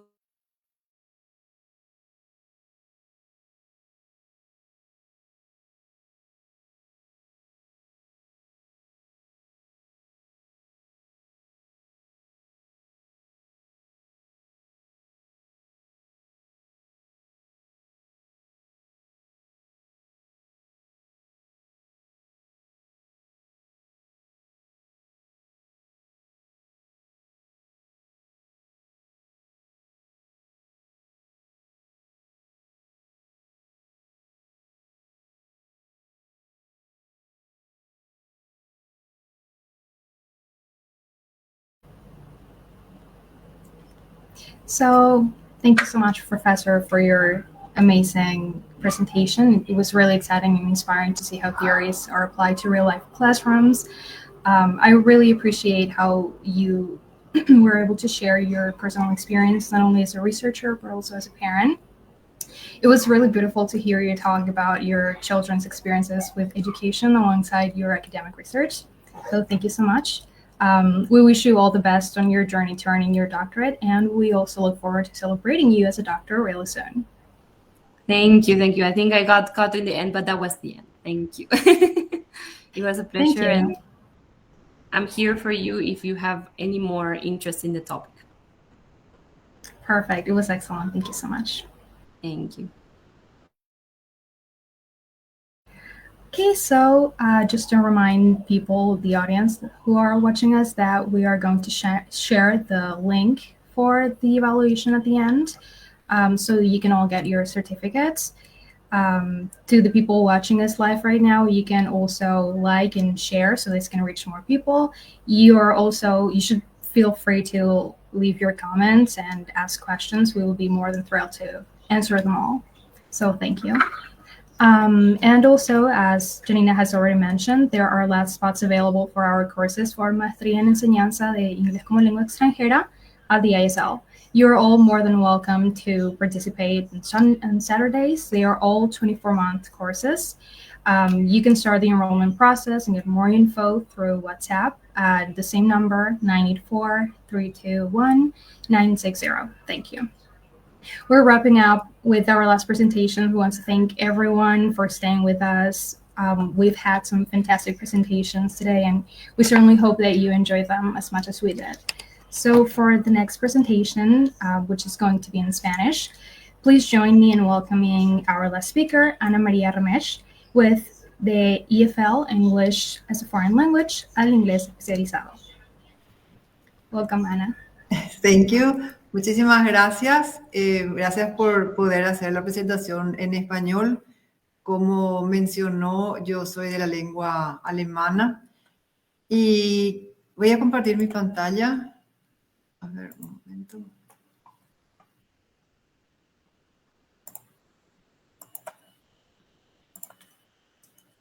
Ahí. Y justamente como la expositora anterior mencionó, ¿qué sucede cuando uno estudia un idioma, ya sea inglés, alemán, el idioma que sea, y de pronto tiene que hacer un estudio de universidad en otro lugar, en otra institución o en otro país, y no tiene el vocabulario para ese idioma? Ese es uno de los proyectos que se hizo en la Universidad Paraguayo-Alemana y que quiero compartir hoy con ustedes. Si bien el proyecto fue en alemán, perfectamente se puede presentar, se puede aplicar en inglés o en cualquier otro idioma. Para entrar un poquito en el contexto, para que se entienda por qué se hizo este proyecto en la Universidad Paraguayo-Alemana, resulta que la UPA es una universidad alemana en Paraguay. en el extranjero, la única universidad alemana en el extranjero. Y ofrece 4 carreras de grado que son técnicas: ingeniería civil, ingeniería empresarial, ingeniería industrial, tecnología de la información empresarial.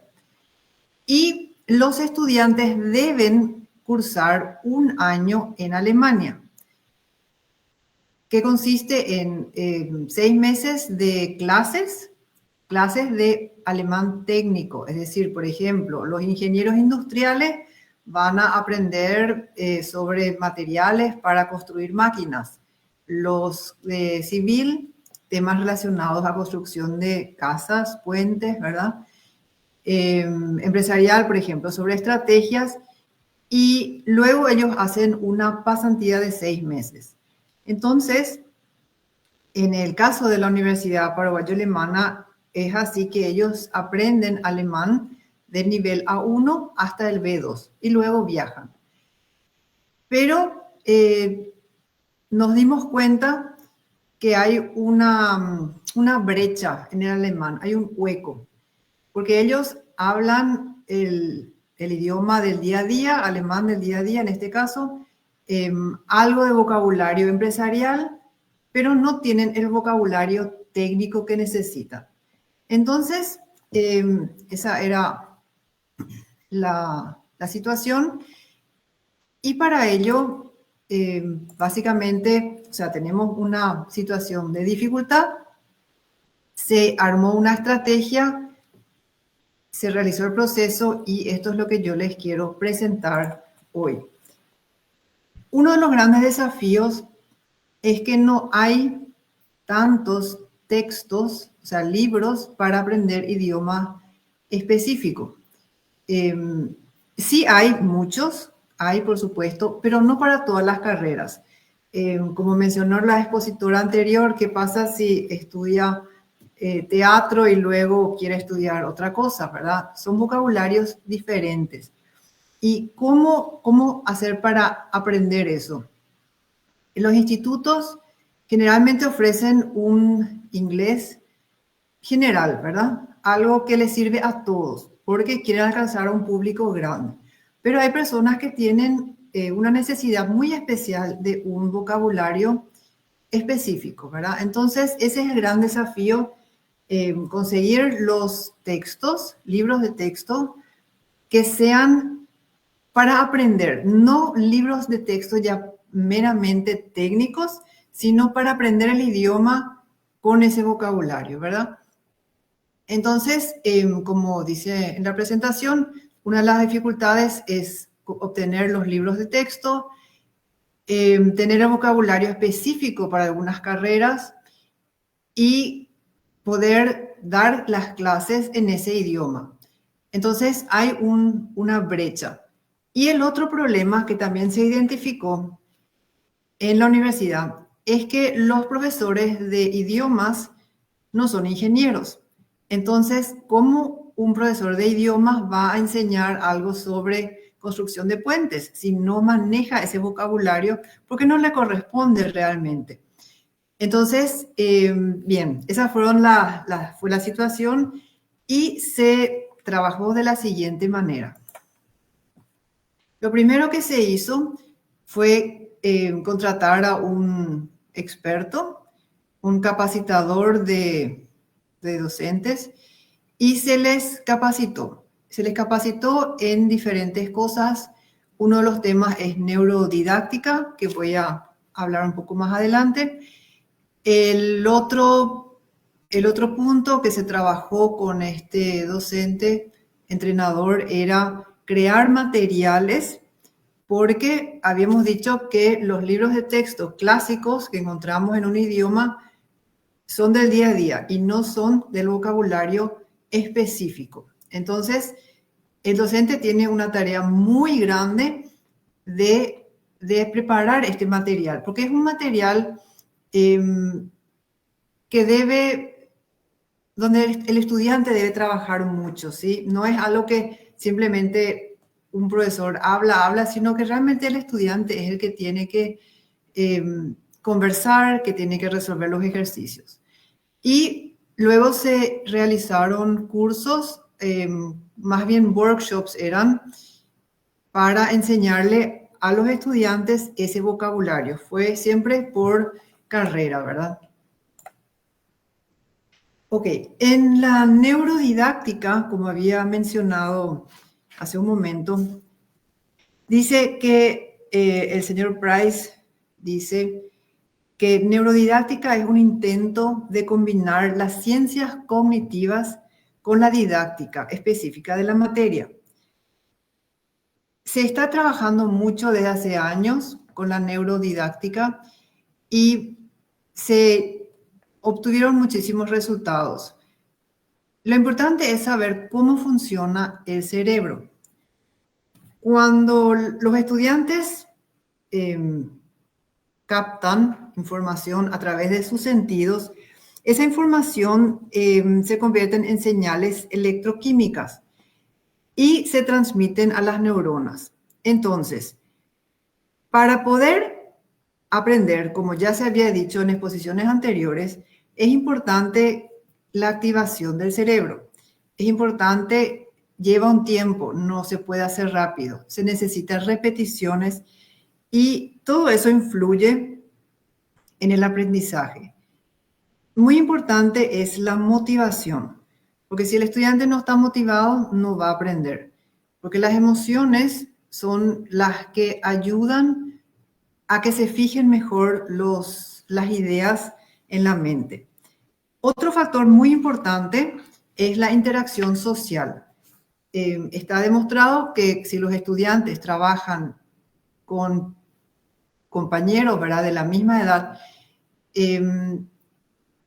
tienen una manera de interactuar diferente porque reaccionan igual, ¿sabes? O sea, es diferente trabajar con un compañero que con un profesor, porque los estudiantes, digamos que bajan un poco la guardia, se sienten en confianza y aprenden entre ellos. Entonces es diferente el relacionamiento y es muy positivo. Otra cosa muy importante es que lo que se aprende debe tener un significado en la vida de los estudiantes, ¿sí? No tiene sentido enseñarles algo que ellos no van a aplicar porque pierden el interés enseguida. Entonces, tiene que ser algo muy significativo y también se deben usar todos los sentidos o la mayoría de los sentidos. Está comprobado que, por ejemplo, si solamente se escucha, se retiene 20% de lo que se escucha. Si solamente se ve, se retiene 30%. Si se combina escuchar y ver, tenemos 45%. Y si además de eso se puede hablar, se puede expresar lo que se está diciendo, o sea, lo que se está aprendiendo, perdón, se llega a un 92%. Entonces, se ve que cuanto más sentidos están involucrados en el aprendizaje, mejor. Otra cosa muy importante es la actividad física, el movimiento en la clase. ¿Por qué? Porque al moverse circula más oxígeno, ¿verdad? La sangre lleva oxígeno a la mente y entonces pueden aprender mejor los estudiantes. Acá, por ejemplo, hay unos ejercicios, unas actividades. Voy a mencionar 3 nomás de neurodidáctica. Un ejercicio muy, muy sencillo para grupos que recién se están conociendo es pararse en círculo y un estudiante tiene una pelota, lanza la pelota a una persona y dice su nombre, ¿verdad? Entonces yo, por ejemplo, digo Ana y le lanzo la pelota a otra persona. Esa persona le lanza la pelota luego a otro compañero y dice su nombre. De esa manera se aprende el nombre de los compañeros. Una variante es que yo le lance la pelota a alguien y mencione el nombre de esa persona, no el mío, ¿verdad? Ahí ya se supone que yo debo saber cómo se llama, ¿verdad? Y una tercera variante sería lanzarle, a ver, vamos a suponer que está Claudia enfrente mío, yo le lanzo a Claudia la pelota, pero digo Mónica. Entonces, Claudia le debe tirar a Mónica la pelota, ¿verdad? Bueno, ese es un juego para conocerse. Otro juego que es muy simpático porque termina en carcajadas es un rompehielos que funciona de la siguiente manera. Los estudiantes están sentados en círculo y el docente o uno de los estudiantes tiene dos objetos, cualquiera, ¿sí? Y dice, por ejemplo, que esto es un gato, ¿sí? No importa, no hace falta que sea lo mismo. Dice, esto es un gato. Y le pasa al estudiante que está a la derecha. El estudiante de la derecha pregunta, ¿un qué? Entonces, esta persona dice, un gato. Luego la persona que preguntó pasa al siguiente, este objeto, ¿verdad? Diciendo que es un gato, y dice, este es un gato. La segunda persona entonces pregunta, ¿un qué? Le pregunta a la primera y otra vez vuelve la pregunta hasta la persona inicial. ¿Un qué? ¿Un qué? ¿Un qué? Un gato, un gato, un gato, ¿verdad? Entonces va por un lado, por la derecha. Y a la vez, una vez que ya empezó, se hace lo mismo por la izquierda. Entonces digo, por más de que esto no sea eso, pero digo, este es un perro. ¿Un qué? Un perro. Este es un perro. ¿Un qué? Un qué? ¿Un qué? Un perro, un perro, un perro, ¿verdad? Llega un momento que se llega a una persona y se marea porque ya no sabe más si es un gato, un perro, un qué, a quién le tiene que responder y terminan todos riéndose. Entonces eso crea un ambiente muy, muy agradable. Y una actividad para concentrarse y que se puede aplicar muy bien en ejercicios de escucha auditiva, ¿verdad? Al estudiar idiomas, es simplemente masajear las orejas por unos minutos. 1 o 2 minutos masajear la oreja hace que se calmen un poco los estudiantes y se concentren. Bueno, esto es un poco sobre neurodidáctica. Entonces, el proceso, ya habíamos dicho que los docentes tenían que preparar un material y acá tengo unos ejemplos que es de ingeniería industrial, ¿verdad? Son ejercicios que muchas veces ya usamos en clase. En este caso se trata de un texto que está escrito en 2 columnas. Y si se fijan, en la primera columna de la izquierda hay puntos suspensivos y esas palabras están marcadas en negrita en la columna de la derecha. Entonces se trabaja en pareja. Se dobla por la mitad la hoja, cada uno ve solamente un lado y empieza a leer. Cuando llegan los puntos suspensivos, el otro compañero le dice la palabra que está en negrita. Entonces, la primera persona repite esa palabra. La idea es justamente aprender esas palabras difíciles. Esas son las que debemos marcar. Y entonces lee una oración o quizás un párrafo, depende del texto, y luego el otro, ¿verdad? Este ejercicio es muy interesante hacer hasta 10 veces, porque es importante repetir, repetir, repetir. Nosotros lo que queremos alcanzar es que puedan interiorizar las palabras difíciles, las palabras técnicas, ¿verdad? Bueno, entonces el siguiente ejercicio que se puede hacer es un texto, un estudiante, o sea, se trabaja en pareja, un estudiante tiene el texto, lee el texto y la otra persona toma notas, hace sus apuntes. Se puede extender un poquito más este ejercicio, que aparte de tomar las notas, que luego tenga que exponer eso a su compañero o tal vez a otro, ¿verdad? Entonces, de esa manera se van anotando las cosas importantes y se vuelven a repetir, porque lo importante al estudiar un idioma es hablar, es aplicar el idioma, ¿sí? Aplicar esas palabras nuevas, usarlas en el contexto, eso es muy importante. Las listas de palabras de memoria, o sea, español, inglés, eso es muy monótono y como no está en el contexto, cuesta más fijarlo. Sin embargo, con estos ejercicios, los estudiantes aplican las palabras en un contexto real. Otro ejercicio que se puede hacer como ya había dicho, es bastante trabajo para el docente, es emparejar. Se recortan, por ejemplo, unas imágenes así. Tenemos los nombres de los puentes y las imágenes, ¿verdad? Los dibujos. Y los estudiantes tienen que tratar de encontrar la pareja. Se le puede dar luego para que ellos mismos controlen esta imagen sin recortar. Y una variante sería dar vuelta luego los nombres, por ejemplo, y que ellos de memoria digan cómo se llama, qué tipo de puente es, ¿verdad? Una variante al ejercicio anterior es que esté la descripción de los puentes. Entonces, están todos recortados estos papeles mezclados y los estudiantes en pareja o en grupo van uniendo. Ahí nuevamente se puede hacer la dificultad de ocultar otra vez la descripción y pedirles a ellos que definan cómo es un puente de arco, por ejemplo, ¿verdad? O cómo es uno de suspensión. Entonces ellos tienen que hablar.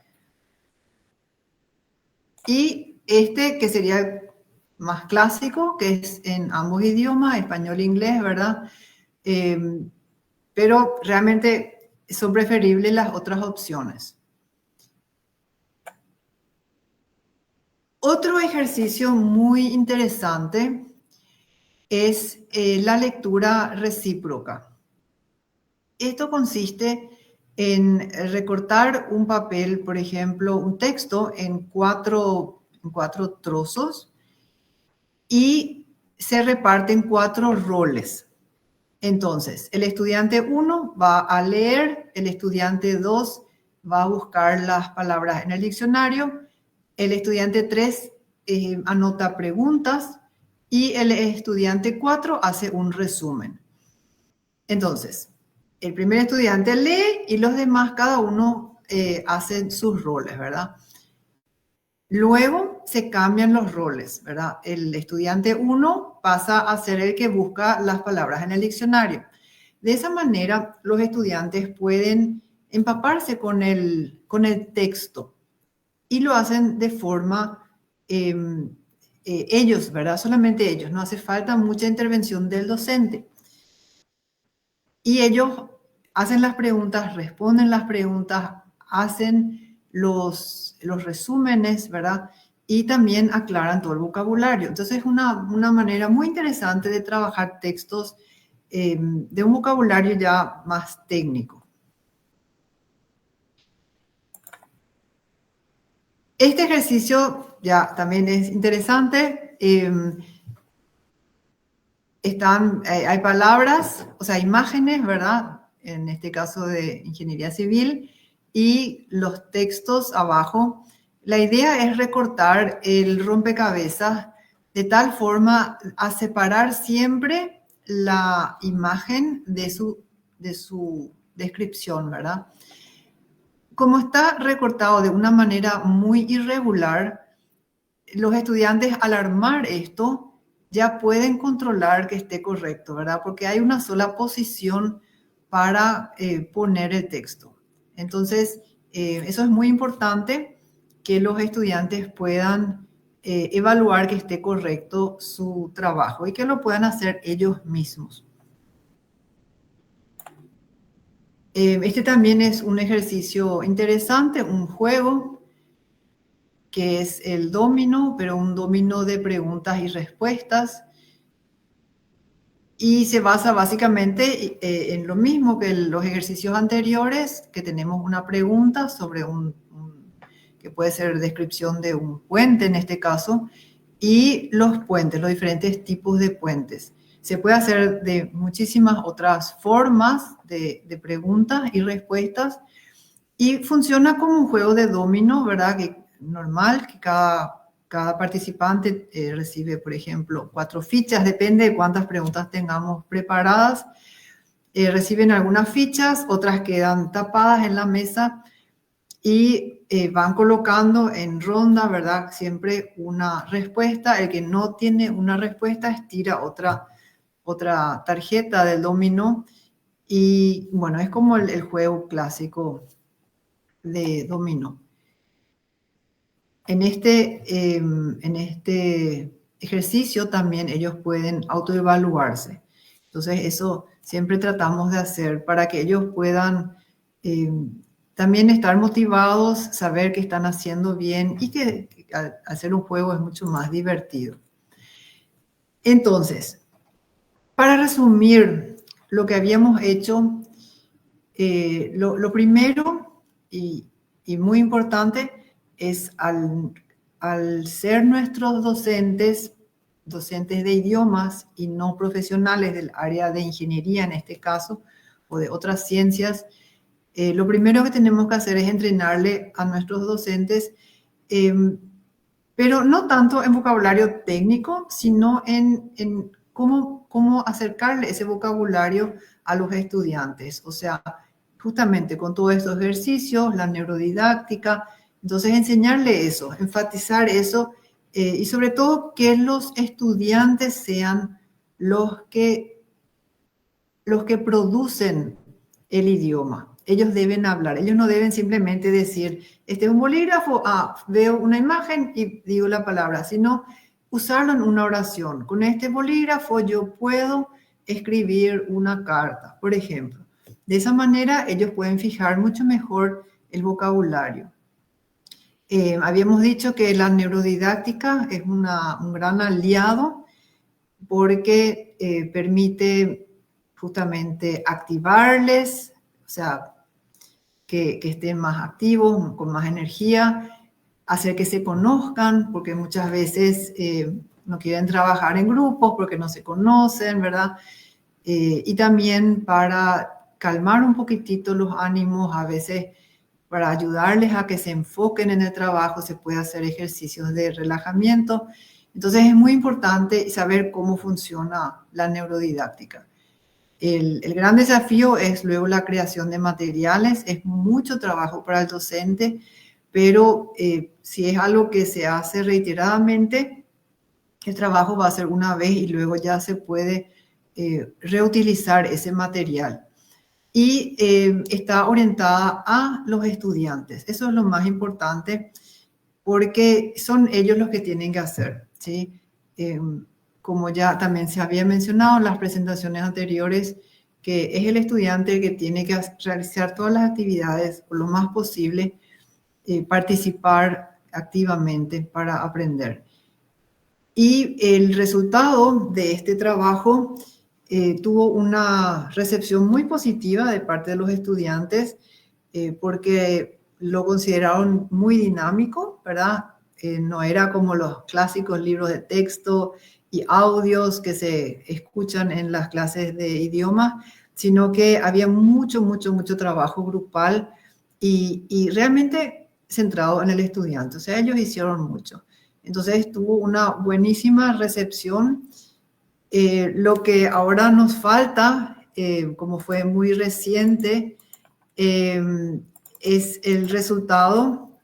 Cuando ellos viajen, resulta que esto se hizo ahora en julio y los estudiantes están viajando recién en septiembre para empezar en octubre las clases. Entonces no tenemos todavía un resultado así tangible de poder decir, bueno, sí, tuvieron mucho éxito, o sea, pudieron aprovechar las clases en idioma alemán técnico. No tenemos todavía cómo medir, pero para el año que viene sí ya vamos a tener el resultado. Y creo que es algo una experiencia muy interesante que por lo menos nosotros en la universidad vamos a extender un poco más. Este fue un plan piloto recién, pero el año que viene sí queremos hacer más extenso. Y creo que es aplicable a cualquier idioma, por eso estoy contenta de poder compartir con ustedes también este material y que sea de provecho de todos ustedes.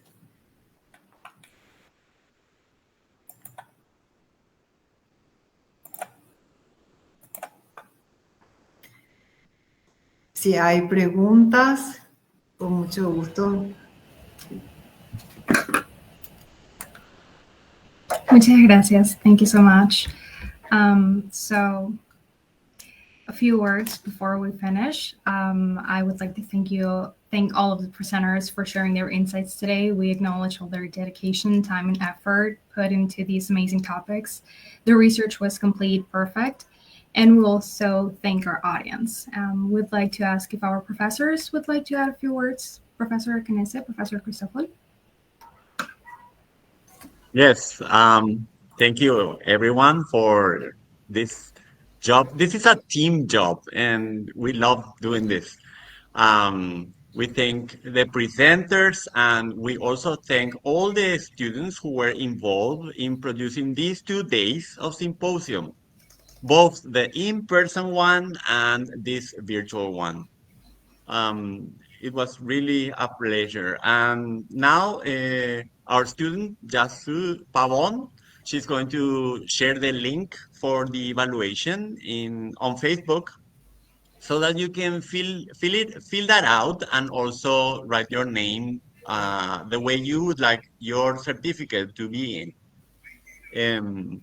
We really appreciate your comments in the evaluation form because we base the topics for the presentations on those requests. So the more detailed you are in requesting the topics, the better for us so that we can prepare materials that are appealing to you and that are specifically useful for for you.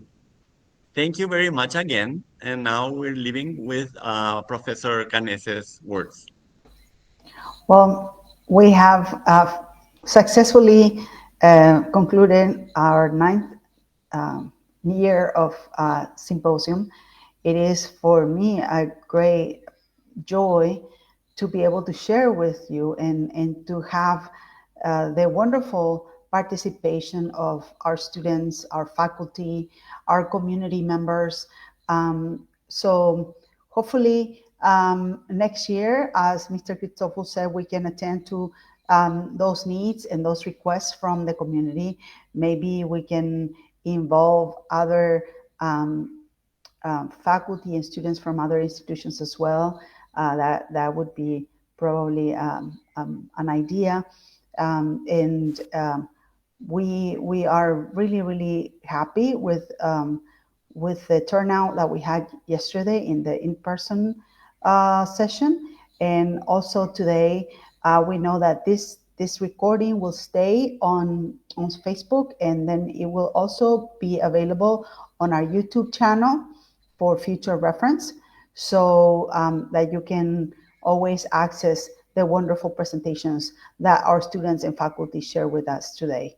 So thank you once again, Victoria and Janina, for hosting this wonderful afternoon.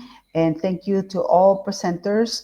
I don't want to forget any names, so I just thank all of you for your great contributions. And finally, thank the support of Facultad de Filosofía in the person of Francisco Busso, who helps us with the live broadcast of our event. So thank you, everyone. Thank you very much. And we hope to see you again next year.